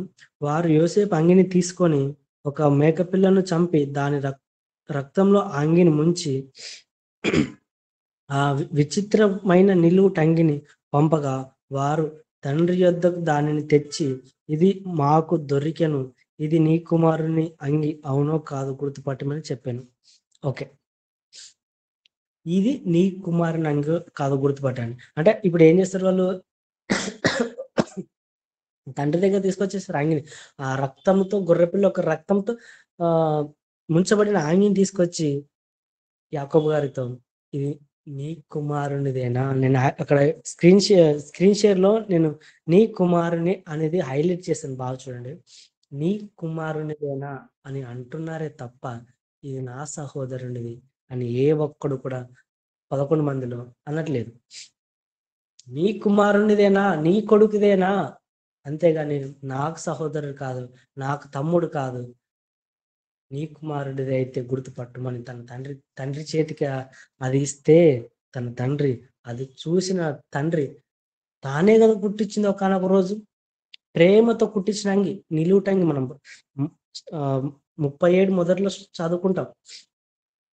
పుట్టించిన అంగిని గుర్తుపట్టకపోవడం తండ్రి, ఆ అంగిని గుర్తుపట్టి ఇది నా కుమారునిదే అని గుండె పగిలేలా ఏడుస్తాడు. ఇంకా గుండె పగిలేలా ఏడుస్తాడు. తర్వాత వచ్చిన మనం చూద్దాం. గుండె పగిలేలా తన తండ్రి, ఇది నా కుమారునిదే, నేను ప్రేమించిన కుమారునిదే, ఇప్పుడు చనిపోయాడే.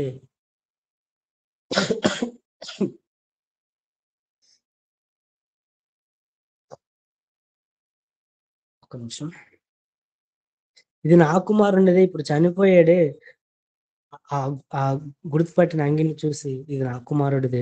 యోసేపు నిశ్చయముగా చీల్చబడినని అనుకొని తన బట్టలు చింపేసుకున్నాను. ఇంకా తనకు వచ్చిన ఏడుపు అలాంటిది. తన బట్టలు చింపుకొని గోనె పట్ట కట్టుకొని బూడిదలో కూర్చొని ప్రలాపిస్తుంటాడు. ఏడుస్తూనే రోజులు గడుస్తున్నాయి కానీ ఏడుపు ఆగట్లేదు. ఎందుకంటే అంతలా ప్రేమించుతాడు. లేక లేక పుట్టిన కుమారుడు, చివరికి వాడు చిన్న కుమారుడు తన వృద్ధాప్యం తనతోనే ఉంచుకొని మిగతా వారందరినీ గొర్రెలు కాచుకోవడమని పంపించి తనతోనే ఉంచుకున్న కుమారుడు, తాను ప్రేమించిన రాహేలు పుట్టిన కుమారుడు, వృద్ధాప్యం పుట్టిన కుమారుడు ఒకేసారి లేడు. ఒక మృగాలు తనను తినివేసేవని ఒక వార్త వినగానే తన గుండెలు పగిలేలా తన బట్టలు చింపుకొని గోనె పట్ట కట్టుకుని బూడిదలో తాను కూర్చుండి ప్రలాపిస్తూ ఏడుస్తూనే ఉంటది. తన ఏడుస్తూనే ఉంటున్న 6 రోజులు గడుస్తున్నాయి, ఏడుస్తూనే ఉన్నాడు. ఈలోపు తన సహోదరులు తన కుమారులు వచ్చి తనను ఓదార్చడానికి ప్రయత్నిస్తారే కానీ తను ఓదార్పు మాత్రం నొందడు. తన కుమార్తెలు వస్తారు, ఓదారుస్తారు. తను మాత్రం ఆ యొక్క ఎమోషనల్ అంటే తనను బాగా ఆకట్టేసుకున్నాడు. ఎందుకంటే ప్రాణంగా ప్రేమించిన కుమారుడు ఇప్పుడు చనిపోయాడని తెలిసాక ఎంతలా బాధపడతాడు. తన కుమారులు కూడా వస్తారు, ఓదారుస్తారు, ఓదార్చే యత్నం చేస్తారు కానీ తను మాత్రం ఓదార్పులంది. ఎందుకంటే అంత ప్రేమ పెంచి వేసుకున్నాడు తన యొక్క కుమారుని మీద. అంతలా ఏడుస్తున్నా కూడా ఏ ఒక్క సహోదరుడు కూడా, నాన్న మమ్మల్ని క్షమించు, నువ్వు ఇంత ఏడుస్తావని తెలియక మేము ఒక పెద్ద తప్పు చేశాము, వాడి మీద ఉన్న పగతో వాడిని కొట్టి వాడిని అమ్మేశాము, మమ్మల్ని క్షమించు, మేము ఇప్పుడే వాడిని విడిపించుకోస్తాము, వాడు ఎక్కడున్నా, నా సహోదరు నా తమ్ముడు ఎక్కడున్నా నేను వాడిని ఇడిపి చేసుకోము, ఇదో 20 వెండి నాణ్యములు, ఈ నాణ్యముల కోసమే మేము అమ్మేశాము, మమ్మల్ని క్షమించు, మేము ఇప్పుడే వాడిని తీసుకొస్తామని ఏ ఒక్క సహోదరుడు కూడా ఆ రోజు అన్నాడు.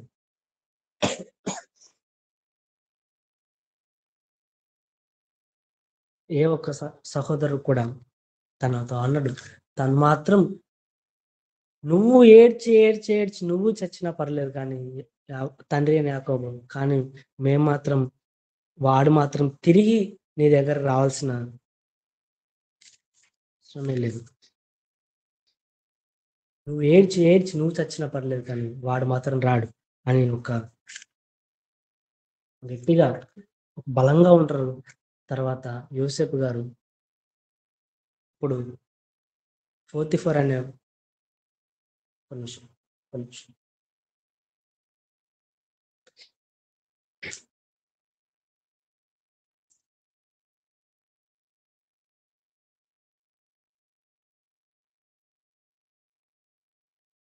ఓకే.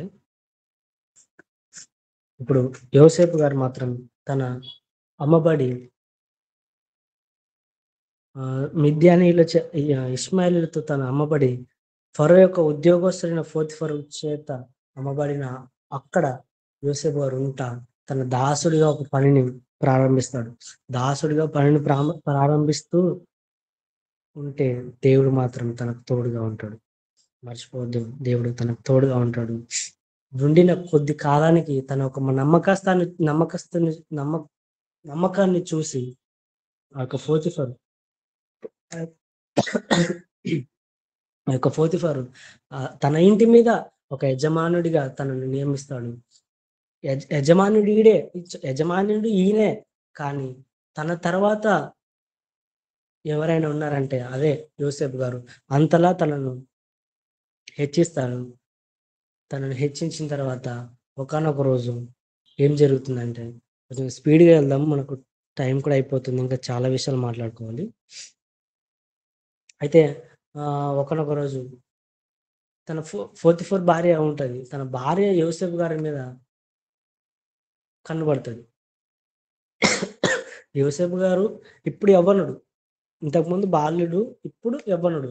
ఇప్పుడు యవ్వనుడు చాలా అందంగా స్వరూపం ఉండేసరికి తన భార్య అయితే తన మీద మోసపడి తనతో శయనించమని చెప్తే యోసేపు మాత్రము ఒప్పక ఒకనొక సందర్భంలో తన బట్టలు విడిచి పారిపోతాడు. పారిపోయిన వెంటనే ఆ బట్టలు పట్టుకున్న ఆ యొక్క పోతిఫర్ భార్య తన భర్తతో చెప్పగా అది వినిన ఆ పోతిఫరు ఇంత నమ్మకంగా చూసుకున్నాను, ఇలా చేశాడని తెలియక, తన నిజాలు ఏంటో తెలియక ఒక చెయ్యని తప్పుకి యోసేపు గారిని చెరసాల్లో వేయిస్తారు. చెరసాలలో తనను చిత్రంగా బాధపరుస్తారు. చెరసాలలో చెయ్యని తప్పుకి ఇప్పటికే చాలా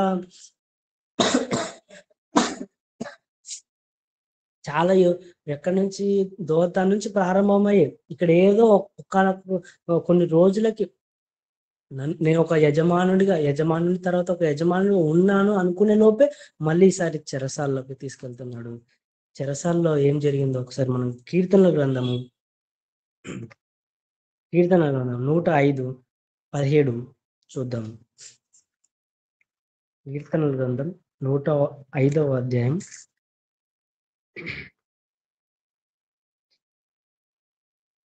17. అక్క ఇది కాదు, ఇంకోటి ఉంటుంది. స్క్రీన్ షేర్ చేస్తున్న అక్క దాని పక్కనే ఉంటుంది. ఇది కూడా కాదు, ఇది ఓకే. 105:17-18 చూద్దాం. చదువుతారు ఎవరైనా? తను చెరసాల్లో ఉన్నప్పుడు జరిగిన సంగతి ఏంటంటే, నేను చదువుతున్నా. సెకండ్ మాట నుంచి, యోసేపు దాసుడుగా అమ్మబడెను. యోసేపు గారి నుంచి, యోసేపు దాసుడిగా అమ్మబడెను. వారు సంకెళ్ళ చేత అతని కాలు నొప్పించిరి, ఇనుము అతని ప్రాణము బాధించెను. చాలు ఇక్కడికి. యోసేపు గారు అమ్మబడ్డాడు. తర్వాత ఒక చెరసాల్లోకి వెళ్ళిన తర్వాత చెరసాల్లో ఊరికే పెట్టాక తనను బాధించడం మొదలు పెట్టారు, తనను నొప్పించడం మొదలు పెట్టారు. తను నొప్పించడం మొదలు పెడితే ఇనుము అతని ప్రాణమును బాధించనని చదువుతాం. తన ప్రాణం అంటే తనకు చేతులకు కాళ్ళకు కలిగే నొప్పి తన ప్రాణానికి బాధ కలిగేంత నొప్పి కలిగిస్తారు అన్నమాట. అంతా ఈ చిత్రహింసలు పెడతారు యోసేపు గారిని ఆ చెరసాలలో ఉన్నవారు. ఇంత చిత్రహింసలు పెడుతున్న యోసేపు గారు మాత్రం ప్రతి ఒక్క కష్టాన్ని ఎదుర్కొంటూనే ఉన్నాడు. ఒకానొక సందర్భంలో మన ఇప్పుడు ఇక్కడ వరకు మనం ఇంత దూరం ప్రయాణం చేశాం కదా, దోతాన్ నుంచి చెరసాల వరకు వచ్చాడు. చెరసాలలో యోసేపు గారిని బాగా బాధిస్తున్నారు. ఇనుముతో మన ప్రాణం బాధించేంత వరకు బాధిస్తున్నారు కదా. మీకు అందరికి ఒక డౌట్ వచ్చిందా? అసలు దేవుడు అనేవాడు యోసేపు జీవితంలో ఏం చేస్తున్నాడు? అసలు ఎందుకు మౌనంగా ఉన్నాడు దేవుడు యోసేపు జీవితంలో? అసలు ఎందుకు మౌనంగా ఉన్నాడు? యోసేపు గారు ఏం చేస్తున్నాడు? దేవుడు బాలుడిగా ఉండినప్పటి నుంచే స్టార్ట్ చేసే శ్రమలు ఎక్కడి వరకు? ఇప్పుడు చెరసాల వరకు. ఏదైనా తప్పు చేసి వచ్చాడంటే అది కూడా కాదు, తప్పు చేయకుండా చెరసాల్లోనికి వచ్చాడు యోసేపు గారు. ఇంత జరిగిన దేవుడు ఎందుకు సహాయం చేయట్లేదు? ఇది మీ అందరికి రావాల్సిన కామన్ డౌట్. ఇది అసలు దేవుడు ఏం చేస్తున్నాడు? దేవుడు ఎందుకు చూస్తున్నాడు? తనను ఏం చేస్తున్నాడు? ఏం చూస్తున్నాడు? తనను కాపాడలేడా? తనకు తెలుసు కదా, దోతానికి వెళ్తే అన్నను కొడతారు, దిగంబరుడిగా చేస్తారు, గోతులో వేస్తారని తనకు తెలుసు. కానీ అక్కడ ఏం చేయలేదు. అమ్మేటప్పుడు ఇష్మాయిలుకు ఒక్క నిమిషం అండి,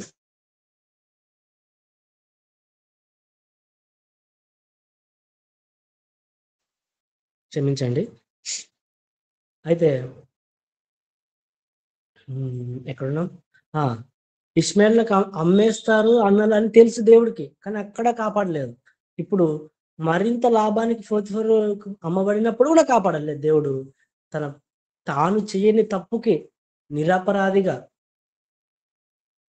తాను ఒక చెరసాల్లోకి వెళ్ళినప్పుడు కూడా తాను ఎందుకు మౌనంగా ఉన్నాడు? చెరసాలలో ఇంత దేవుడు ఎందుకు మౌనంగా ఉన్నాడు? అసలు ఎందుకు మౌనంగా ఉన్నాడు? అడుగుదాం పదండి, దేవుణ్ణి అడుగుదాం. కీర్తనల గ్రంథం 105వ అధ్యాయం, ఇప్పుడు చదువుకున్నదే, మనం ఇక్కడే ఉన్నాము. 105వ అధ్యాయం 19 15 నుంచి చదువుకుందాం. 15 నుంచి చదువుకుందాం. యోసేపు దాసుడిగా అమ్మబడెను. వారు సంఖ్యల చేత అతని కాలు నొప్పించిరి, ఇనుము అతని ప్రాణం బాధించెను. అతడు, ఇప్పుడు జాగ్రత్త వినండి, అతడు చెప్పిన సంగతి నెరవేరు వరకు యెహోవా వాక్కు అతనిని పరిశోధించుచుండెను. అందరూ చూస్తున్నారు కదా బైబిల్, సొంత మాటలేం కాదు ఇవి. థమ్స్అప్ ఇవ్వండి. చూస్తున్నారు కదా, దేవుడు ఎవరిని పరిశోధిస్తున్నాడు? యోసేపు గారిని. కాపాడాలనుకుంటే ఎప్పుడో కాపాడేవాడు, దోతాన్లో ఉన్నప్పుడే కాపాడేవాడు. కానీ ఎక్కడ కాపాడకుండా దోతాన్లో పరీక్షించాడు. అన్నల చేత దెబ్బలు తిన్న 17 ఏళ్ల పిల్లవాడినే, 17 ఏళ్ల బాలుడినే పరీక్షించాడు. అమ్మబడినప్పుడు పరీక్షించాడు. తర్వాత మరింత లాభానికి అమ్మబడినప్పుడు పరీక్షించాడు. ఇప్పుడు చెయ్యని తప్పుకి చెరసాలలోకి వెళ్ళినప్పుడు కూడా దేవుడు పరీక్షిస్తూనే ఉన్నాడు. ఆ చెరసాలలో ఇనుము అతని ప్రాణంను బాధించినప్పుడు కూడా దేవుడు పరీక్షిస్తుంది ఉన్నాడు. అతని నలుగుగొట్టుటకు దేవునికి ఇష్టమాయను. ఎందుకు? పరీక్షలో నిలబడాలి. ఒకనాడు మనకు అబ్రహాము, ఇస్సాకు విషయంలో కూడా దేవుడు పరీక్షించాడు. మన అందరికి తెలుసు. థమ్స్అప్ ఇవ్వాలి ఇప్పుడు, తెలిసిన వారు మాత్రం. ఒకనాడు అబ్రహాము, ఇస్సాకు విషయంలో కూడా మనకు దేవుడు పరీక్షించాడు. అలాంటి పరీక్ష ఇప్పుడు మళ్ళీ యోసేపు గారికి ఇస్తున్నాడు. ఏమని? దోతాను మొదలుకొని ఇప్పుడు చెరసాల వరకు దేవుడు పరీక్ష.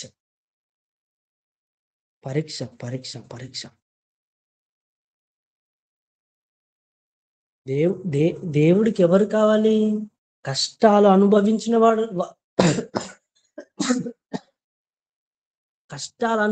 వాడు కావాలి దేవుడికి. దేవుడికి ఎవరు కావాలి? అన్నల చేత కొట్టబడి గోతులో వేయబడిన యోసేపు కావాలి దేవుడికి. దేవుడికి ఎవరు కావాలి? అమ్మబడిన యోసేపు కావాలి. దేవుడికి ఎవరు కావాలి? నిరపరాధిగా చెరసాల్లోకి వెళ్ళిన యోసేపు గారు కావాలి. తండ్రి చుట్టూ సుకుమారంగా పెరిగిన ఆ యోసేపు వద్దు. తండ్రితో నిలువుటంగిని కుట్టించుకున్న ఆనందంగా తిరిగిన ఆ యోసేపు వద్దు. తనకు కష్టాలంటే ఏంటో తెలిసిన యోసేపు కావాలి. కాపాడాలనుకుంటే దోతాన్లోనే కాపాడేవాడు. చెరసాల వరకు దేవుడు వేసిన పరీక్ష యోసేపుకు. యోసేపుకి పరీక్ష పరీక్ష పరీక్ష, ప్రతి ఒక్క విషయంలో పరీక్ష చేశాడు. ఇప్పుడు చెరసాలలో వచ్చేసరికి ఆయనకి దగ్గరకి ఒక 26, 27 ఒక అనుకోవచ్చు మనం ఆయన వయసు, ఆయన ఏజ్. ఇన్ని సంవత్సరాలు కూడా 17 సంవత్సరాలు మొదలుకొని ఇప్పటి వరకు కూడా దేవుడు ఎందుకు పరీక్ష ఇన్ని సంవత్సరాలు పరీక్షిస్తాడా? ఎస్, దేవుడు ఇన్ని సంవత్సరాలు పరీక్షిస్తాడు. ఈరోజు మనకు లేవా ఇలాంటి కష్టాలు?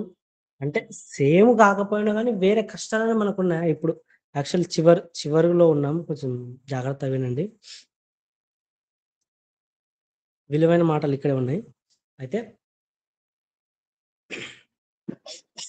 మనలో కూడా చాలా కష్టాలు ఉంటాయి. కొంతమంది చూడండి, మనలో దేవుడిలోనికి వచ్చిన తర్వాత ఇంకా చాలా కష్టాలు ఉంటాయి.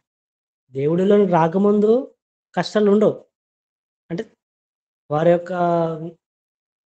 జీవితం అనేది చాలా హ్యాపీగా, ఒక లోక స్నేహాలతో, లోక భోగాలతో వారి యొక్క ఎంత ఆనందంగా ఉన్న వారు ఒకానొక సందర్భంలో పట్టబడిన వారై దేవుని చెంతకు వచ్చిన తర్వాత దేవుడు వారికి కష్టాలను ఇస్తాడు. ఎందుకు కష్టాలను ఇస్తున్నావు దేవా అని మనం అడిగితే దేవుడు నేను పరీక్షిస్తున్నాడు. ఈరోజు మీలో కూడా చాలా మంది కష్టాలతో ఉన్నారు. ఒక తీరని రోగాలతో ఉన్నారేమో గుర్తుపెట్టుకోండి. మీలో చాలా మంది పెళ్లి కాలేకపోతున్న వారు ఉన్నారేమో గుర్తుపెట్టుకోండి. మీలో చాలా మంది అప్పుల సమస్యలతో ఉన్నారేమో గుర్తుపెట్టుకోండి. ప్రతిది కూడా దేవుడు చూస్తున్నాడు, మిమ్మల్ని పరీక్షిస్తున్నాడు. ఏనాడు కూడా యోసేపు గారు అన్ని సంవత్సరాల జీవితాన్ని పరీక్షిస్తున్నా దేవుడు ఏనాడు కూడా దేవుని ఒక్క మాట పల్లెత్తనలేదు. ఈరోజు నిన్ను నన్ను పరీక్షిస్తున్నాడంటే మనం కూడా ఏ రోజు కూడా ఒక్క మాట అనకూడదు. ఇంకా ఎన్ని రోజులు చూస్తా దేవా, నా జీవితం ఇలానే ఉన్నది, ఎందుకు నన్ను మార్చవా, నన్ను నా యొక్క ఫైనాన్షియల్ ప్రాబ్లమ్స్ తీసేవా, నాకు పిల్ల గర్భాన్ని తెరవ ప్రభువా, నేను నా చుట్టుపక్కల ఉన్న వారితో ఎంతో అవమానం పడుతున్నా దేవా, నా గర్భాన్ని ఇవ్వు ప్రభువా, ఈ అవమానం చాలట్లేదు, భరించలేకపోతున్నా ప్రభువా, ఎందుకు ఇవ్వట్లేదు ప్రభా అని అడిగితే దేవుడు అంటున్నాడు, పరిశోధిస్తున్నా నిన్ను. దేవుడు నన్ను పరిశోధిస్తున్నాడు. మనకు బాగా తెలిసిన, మీరు బాగా వింటున్నారు కదా. ఓకే, మన ఈ గూగుల్ మీట్స్ నడుపుతున్న లావణ్య సిస్టర్, తర్వాత మనకు ఇంకొక గూగుల్ మీట్ ఉంటుంది లవ్ గాస్పల్, మన శిరీష సిస్టర్ వారు కూడా ఉన్నారు ఇక్కడ మన మధ్యలో. వారు కూడా ఈ గూగుల్ మీట్స్ నడిపేటప్పుడు చాలా ఇబ్బందులు పడుతుంటారు. అనేక ఫ్రాంక్ కాల్స్ వస్తుంటాయి, వారిని బెదిరించే కాల్స్ వస్తున్నాయి. ఆ గూగుల్ మీట్లో ఎన్నో యుద్ధాలు జరుగుతాయి, రీసెంట్గా జరిగాయి కూడా. ఇవన్నీ దేవుడు చూస్తున్నాడు. ఎందుకు దేవుడు మౌనంగా ఉన్నాడు? నిన్ను పరీక్షిస్తున్నాడు. దేవుడు నిన్ను అక్కడ పరీక్షిస్తున్నాడు. నువ్వు అక్కడ నెగ్గాలి. అక్కడే నువ్వు దేవునికి చుట్టూ ఉన్న వారందరికీ కూడా ఒక మాదిరిగా కనిపించాలి. ఈ రోజు యోసేపు గారు ఎలా కనిపిస్తున్నారు? మనకు మాదిరిగా కనిపిస్తున్నారా? అలానే పల్లెత్తని వాడిగా నేను మారిపోవాలి దేవుడికి. మనల్ని కూడా దేవుడు పరీక్షిస్తున్నాడు. మనకు పిల్లలు లేరా? పరీక్ష. తీరని రోగమా? పరీక్ష. అప్పుల బాధల? పరీక్ష.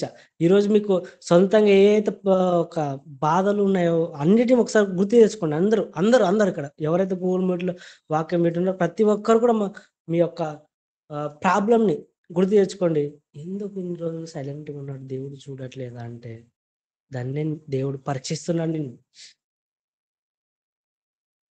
దేవుడు అనుకుంటే నీ జీవితంలో జోక్యం చేసుకోవడం ఎంతసేపు, కానీ దేవుడు నిన్నే ఎన్నుకున్నాడు, అది మర్చిపోవద్దు. దేవుడు నీకే పరీక్షిస్తున్నాడంటే దేవుడిలో దృష్టిలో నువ్వు ఉన్నావు. ఇప్పుడు దేవుడు నిన్ను పరీక్షిస్తున్నాడు, దేవుని దృష్టిలో నువ్వు ఉన్నావు అంటే నువ్వు అనుకోవాలి, థ్యాంక్ యూ దేవా అప్పుల బాధలు ఇచ్చినందుకు, థ్యాంక్ యూ దేవా తీరని రోగం నాకు ఇచ్చినందుకు, థ్యాంక్ యూ దేవా నన్ను పరీక్షిస్తున్నందుకు థ్యాంక్ యూ దేవా అని తిరిగి చెప్పండి. ఏ ఏ ఏనాడైనా దేవా నాలో ఉన్న ఈ రోగాన్ని తీసేయని చెప్పకండి ఏ రోజు కూడా. దేవా ఈ యొక్క రోగం ద్వారా నేను ఏ పాఠం నేర్చుకోవాలి? నా జీవితంలో ఏ తప్పు ఉందని ఈ రోగాన్ని ఇచ్చావు ప్రభా! ఆ తప్పు నాకు త్వరగా తెలియజేయి.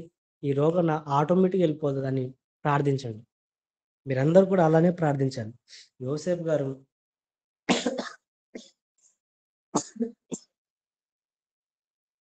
యోసేపు గారు కూడా అలానే ప్రార్థించాడు. తర్వాత యోసేపు గారి దగ్గరకొస్తే కొన్ని రోజులు గడిచిపోయాయి. కొన్ని రోజులు గడిచిపోయిన తర్వాత త్వరగా వెళ్ళిపోదాం. ఇప్పటికి చాలా టైం అయింది. ఏమనుకోకండి. యోసేపు గారు చెరసాలలో ఉన్నారు. ఆయన దగ్గరకు వచ్చేద్దాం ఇప్పుడు అందరూ. ఇంతసేపు యోసేపు ఒక నిమిషం. ఇంతసేపు యోసేపుతో కాసేపు అంటే మీకు అర్థం కాలేదేమో కానీ నిజానికి మాట్లాడుకోవాలంటే మీతో కాసేపు అని ఎందుకన్నానంటే మీరు కూడా శ్రమలలో బాధలలో ఉన్నారు. కాబట్టి మీ శ్రమలను బట్టి దేవుడికి మీ జీవితంలో పరీక్షిస్తున్నాడు కాబట్టి మీతో కాసేపు యోసేపు జీవితం నుంచి మనం మాదిరిగా తీసుకున్నాం. యోసేపు గారు చెరసాల్లో ఉన్నారు. రోజులు గడిచాయి. ఒకానొక రోజులో ఇద్దరు ఫరో దగ్గర తప్పు చేసి ఇద్దరు వచ్చారు. పానదాయకుల అధిపతి, భక్ష్యకారుల అధిపతి మనం పక్కన పెడితే పానదాయకుల అధిపతి ఉంటారు. వీరిద్దరు కూడా ఒకానొక రోజు ఒకటే రోజే 2 కలలు అంటారు. కలలన్నీ తిరిగి లేచిన తర్వాత ఆ కళ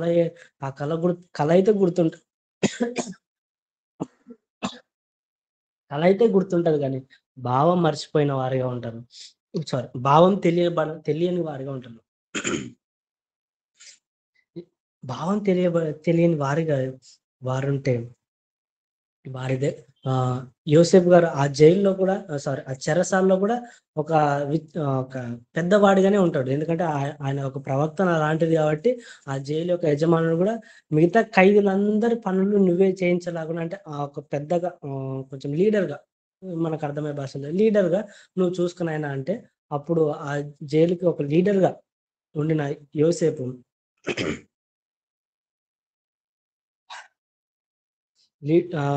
ఉన్న యోసేపు ఒకనొక రోజు వీరు కలలు కనేసరికి వారి యొక్క ఆ కళ భావం ఏంటో తెలియపరచడానికి యోసేపు గారు వారి దగ్గరికి వెళ్తారు. వారి దగ్గరికి వెళ్ళి ఏమైందని అడిగితే మేము ఇలా రాత్రి కలగన్నాము, అది ఆ కళల భావం ఏంటో మాకు తెలియదని అంటే అప్పుడు యోసేపు గారు అంటారు, ఓ ఇంతేనా, అది ఆ కళ ఏంటో చెప్పండి, దాని భావం నేను చెప్తా అంటే అప్పుడు పానదాయకుల అధిపతి కళ చెప్పిన తర్వాత యోసేపు గారు అంటారు, ఈ కళ భావం ఏమిటంటే మరొక 3 రోజుల్లో నీకు ఫరో దగ్గర గిన్నెను అందించే ఉద్యోగం వస్తుంది, నీ ఉద్యోగం నీకు వచ్చేస్తుంది, నీ తల ఎత్తబడుతుంది అని యోసేపు గారు పానదాయకుల అధిపతితో చెప్తారు. అయితే చెప్పిన తర్వాత ఆ కళ యొక్క భావం చెప్పిన తర్వాత మన యోసేపు గారు పానదాయకుల అధిపతిని ఒక రిక్వెస్ట్ చేస్తాడు. ఆ రిక్వెస్ట్ ఏంటనేది చూద్దాం. ఆదికాండం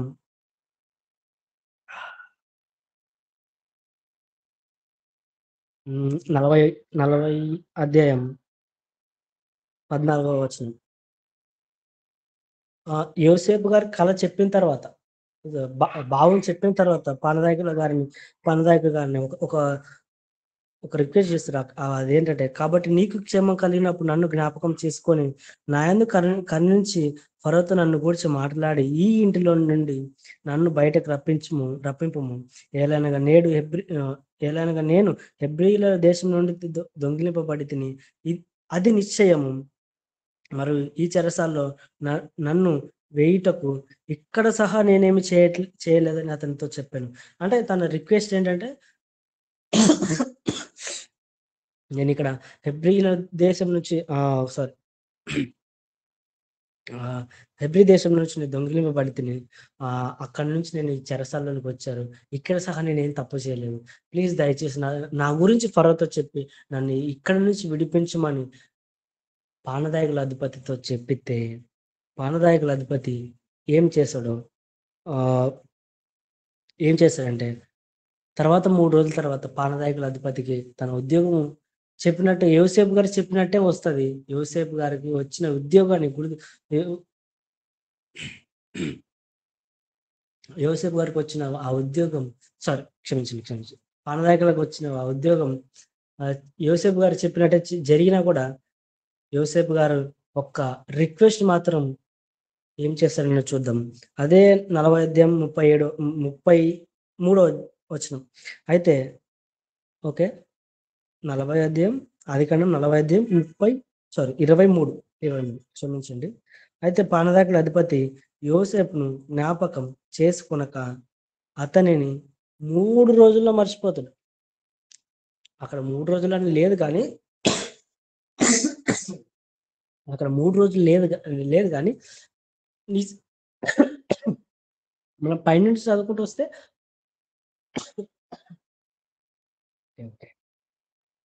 మనం పైనుంచి చదువుకుంటూ వస్తే 3 రోజులని తెలిసిపోతుంది. కానీ 3 రోజులనే యోసేపు గారిని పానదాయకుల అధిపతి మర్చిపోతాడు. అలా మర్చిపోయిన కాలానికి యోసేపుకి 2 సంవత్సరాలు మళ్ళీ ఇంకా ఎక్స్ట్రా ఉండాల్సి వస్తుంది ఆ చెరసాలలో.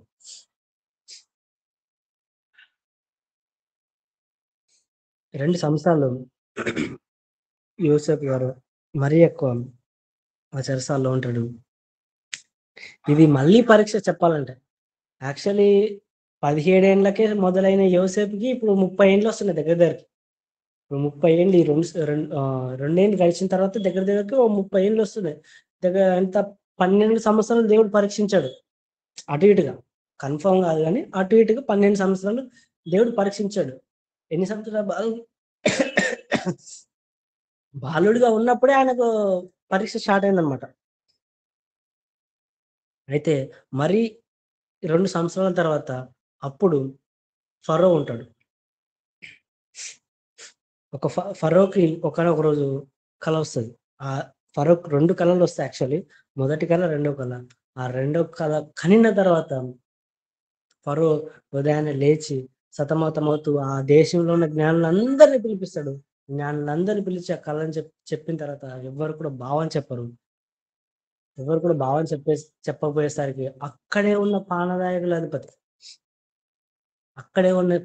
అధిపతి అది చూసి తన తప్పిదం తెలుసుకొని తనకు చెరసాల్లో ఉన్నప్పుడు యోసేపు గారిని గుర్తు చేసుకొని, నాకు ఆ రోజు కలభావం చెప్పిన ఆ యోసేపు గారు గుర్తు చేసుకొని తనను ఆ యోసేపు గారిని గుర్తు చేసుకొని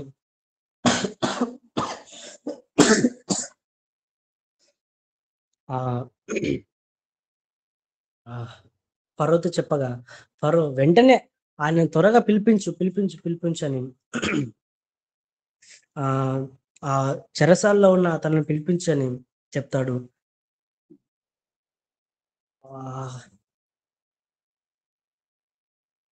చెరసాల్లో ఉన్న తనను పిలిపించనేసరికి తను వస్తాడు. తను ఎలా వస్తాడనేది మనం 41వ అధ్యాయం ఆదికాండం 41వ అధ్యాయం 14వ వచనం చదువుకుందాం. ఫరో యోసేపును పిలువనంపాను కాబట్టి చెరసాల్లో నుండి అతన్ని త్వరగా రప్పించి అతడు క్షౌరం చేయించుకొనేను, మంచి బట్టలు కట్టుకొని పొర ఎద్దకు వచ్చాను. ఎప్పుడు అన్నలు తీసివేశారు దిగంబరుడిగా, ఆ రోజు నుంచి ఈ రోజు వరకు తనకు మంచి బట్టలు లేవు. ఇంకా తన దగ్గరకు వచ్చేసరికి, రాజు దగ్గరకు వచ్చేసరికి, ఫరో దగ్గరకు వచ్చేసరికి మంచి బట్టలతో తన క్షౌరం చేయించుకొని, తన కటింగ్ చేయించుకొని తన దగ్గరకు వచ్చేస్తాడు. తన దగ్గరకు వచ్చేసిన తర్వాత ఫరో దగ్గర నించోబెట్టి అప్పుడు ఫరో గారు అడుగుతారు, పానదాయకుల అధిపతి చెప్పాడు, కళ చెప్తాను నేను, కళభావం చెప్తాను నువ్వేనా అని అడుగుతాడు.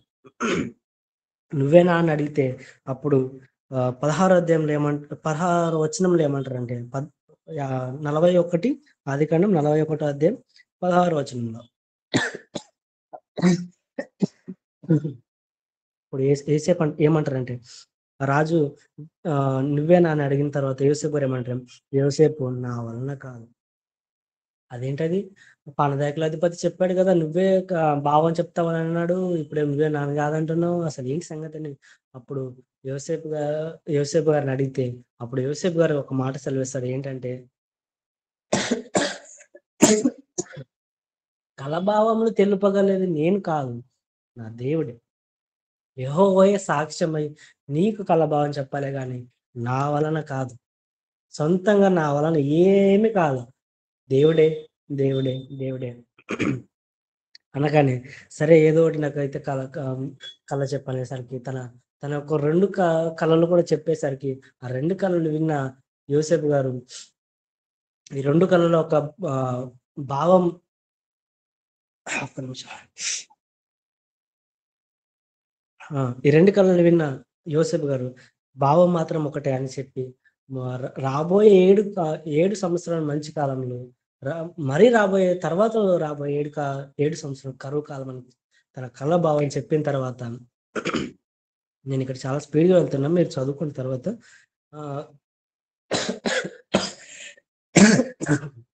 ఓకే.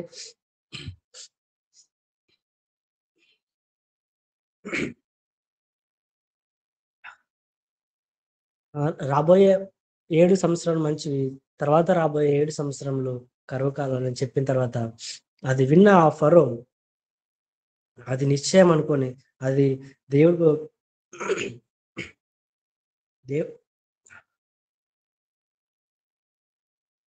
అది విన్న ఆ ఫరో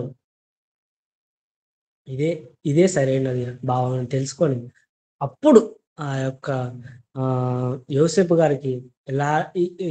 గారి గురించి ఎలాంటి మాటలు మాట్లాడుతున్నారో చివరిగా చదువుకొని మనం ముగించుకుందాం, ఇంకా ఉన్నాయి. అయితే ఇక నేనే చదువుతాను.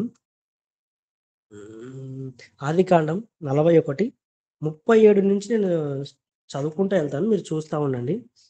41:37 నుంచి. ఆ మాట ఫరో దృష్టికి అతని సమస్త సేవకుల దృష్టికి యుక్తమై ఉండను గనుక, జస్ట్ వినండి, నేను తర్వాత ఎక్స్ప్లెయిన్ చేయను. అతను తన సేవకుల చూచి ఇతని వల్ల దేవుని ఆత్మగల మనిషిని కనుగొనగలమా అనేను. మరి ఫరో, దేవుడు ఇదంతయు నీకు తెలియపరచను గనుక నీ వల్ల వివేకం గల వారెవరూ లేరు. నీవు నా ఇంటి మీద అధికారమై ఉండవలెను. నా ప్రజలు నీకు విధేయులైందురు. సింహాసన విషయంలో మాత్రమే నేను నీకంటే పైవాడనై ఉందునని యోసేపుతో చెప్పాను.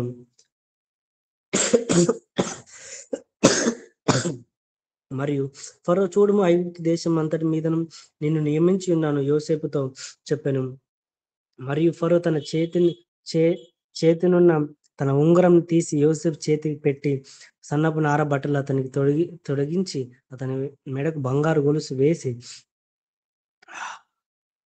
తర్వాత 44 ఆ వచనం స్కిప్ చేసేసి 44 చదువుకుందాం. నీ సెలవు లేక ఐగుప్తు దేశం అన్నట ఏ మనుషులను తన చేతిని కాలినని ఎత్తకూడదని చెప్పాను.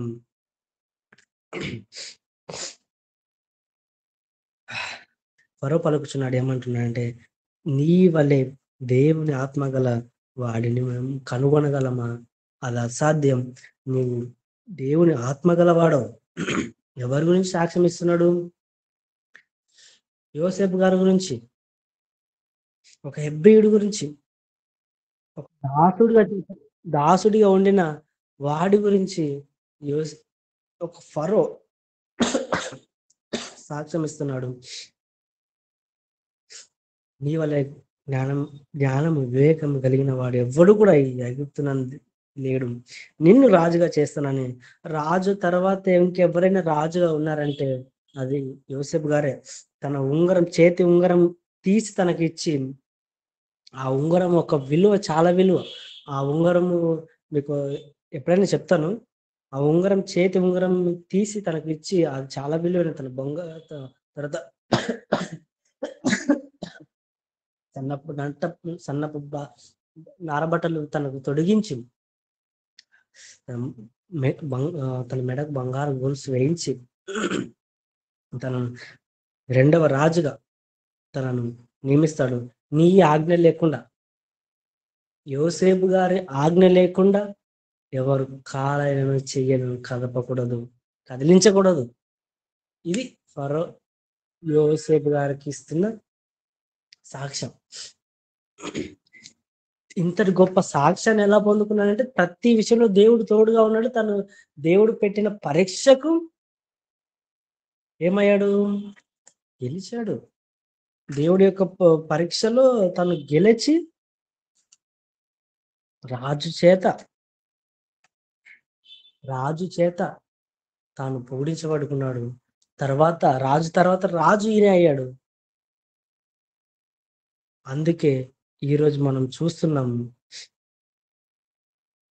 యోసేపుని. ప్రసంగి 4:13-14 త్వరగా తీయండి, ఇంకా 2 వచనాలు ఉంటాయి. ప్రసంగి 4:13 ఎవరైనా చదువుతారా దయచేసి?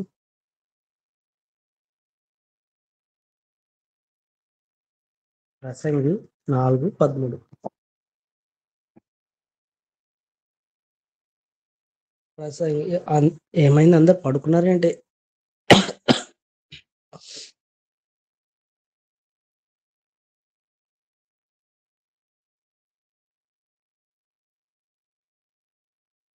నేనే చదువుతాను.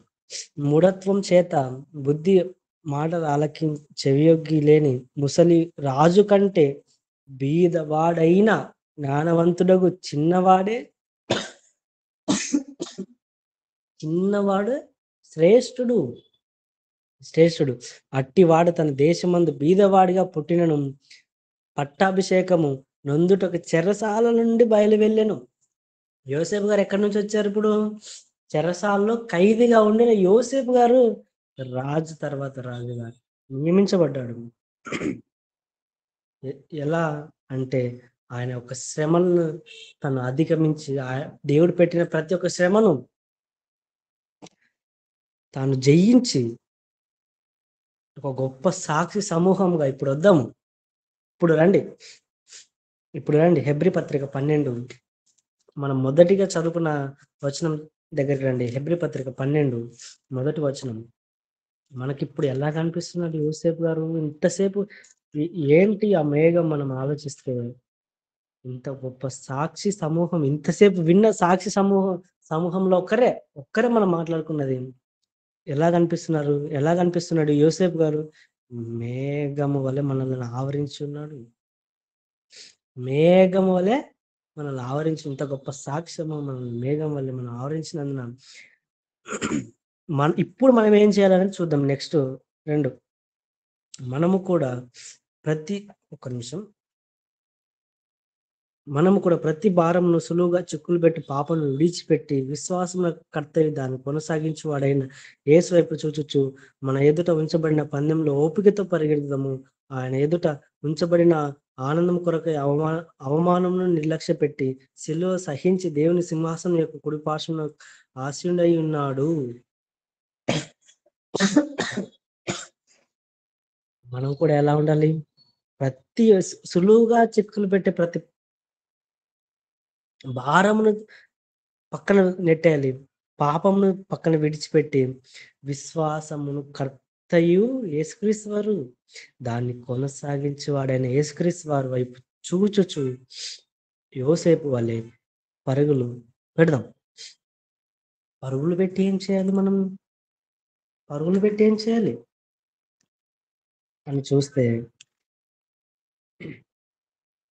పేతురు 1 పేతురు 4:19 1 పేతురు 4:19 చివరి వచనం అది. కాబట్టి దేవుని చిత్త ప్రకారము బాధపడువారు సత్ప్రవర్తన గలవారై నమ్మకమైన సృష్టికర్తకు ఏం చేయాలి? మన ఆత్మలను లెక్క చెప్పుకోవాలి. ఎవరి వలె? యోసేపు వలె పరీక్షలో నిలబడాలి. 12 సంవత్సరాలైనా నిలబడాలి. అది ఎన్ని సంవత్సరాలా, ఎన్ని ఏండ్లా, మన జీవితం అంతనా నిలబడి విశ్వాసం కర్తే దాన్ని కొనసాగించి వాడైన యేసు వైపు చూచుచు మన ఆత్మలను దేవుడికి అప్పచెప్పాలి. ఇంతసేపు మనం మాట్లాడుకున్నది కేవలం కొద్దిసేపు మాత్రమే. ఇంతసేపు మనం మాట్లాడుకున్నది ఏంటి? ఏ అంశం ఒకసారి చెప్పండి. ఎవరైనా ఉన్నారా? ఎవరైనా పడుకున్నారా? అందరూ? మన అంశం ఏంటి?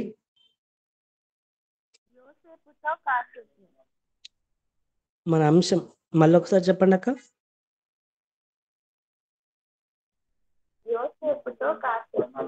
Yes.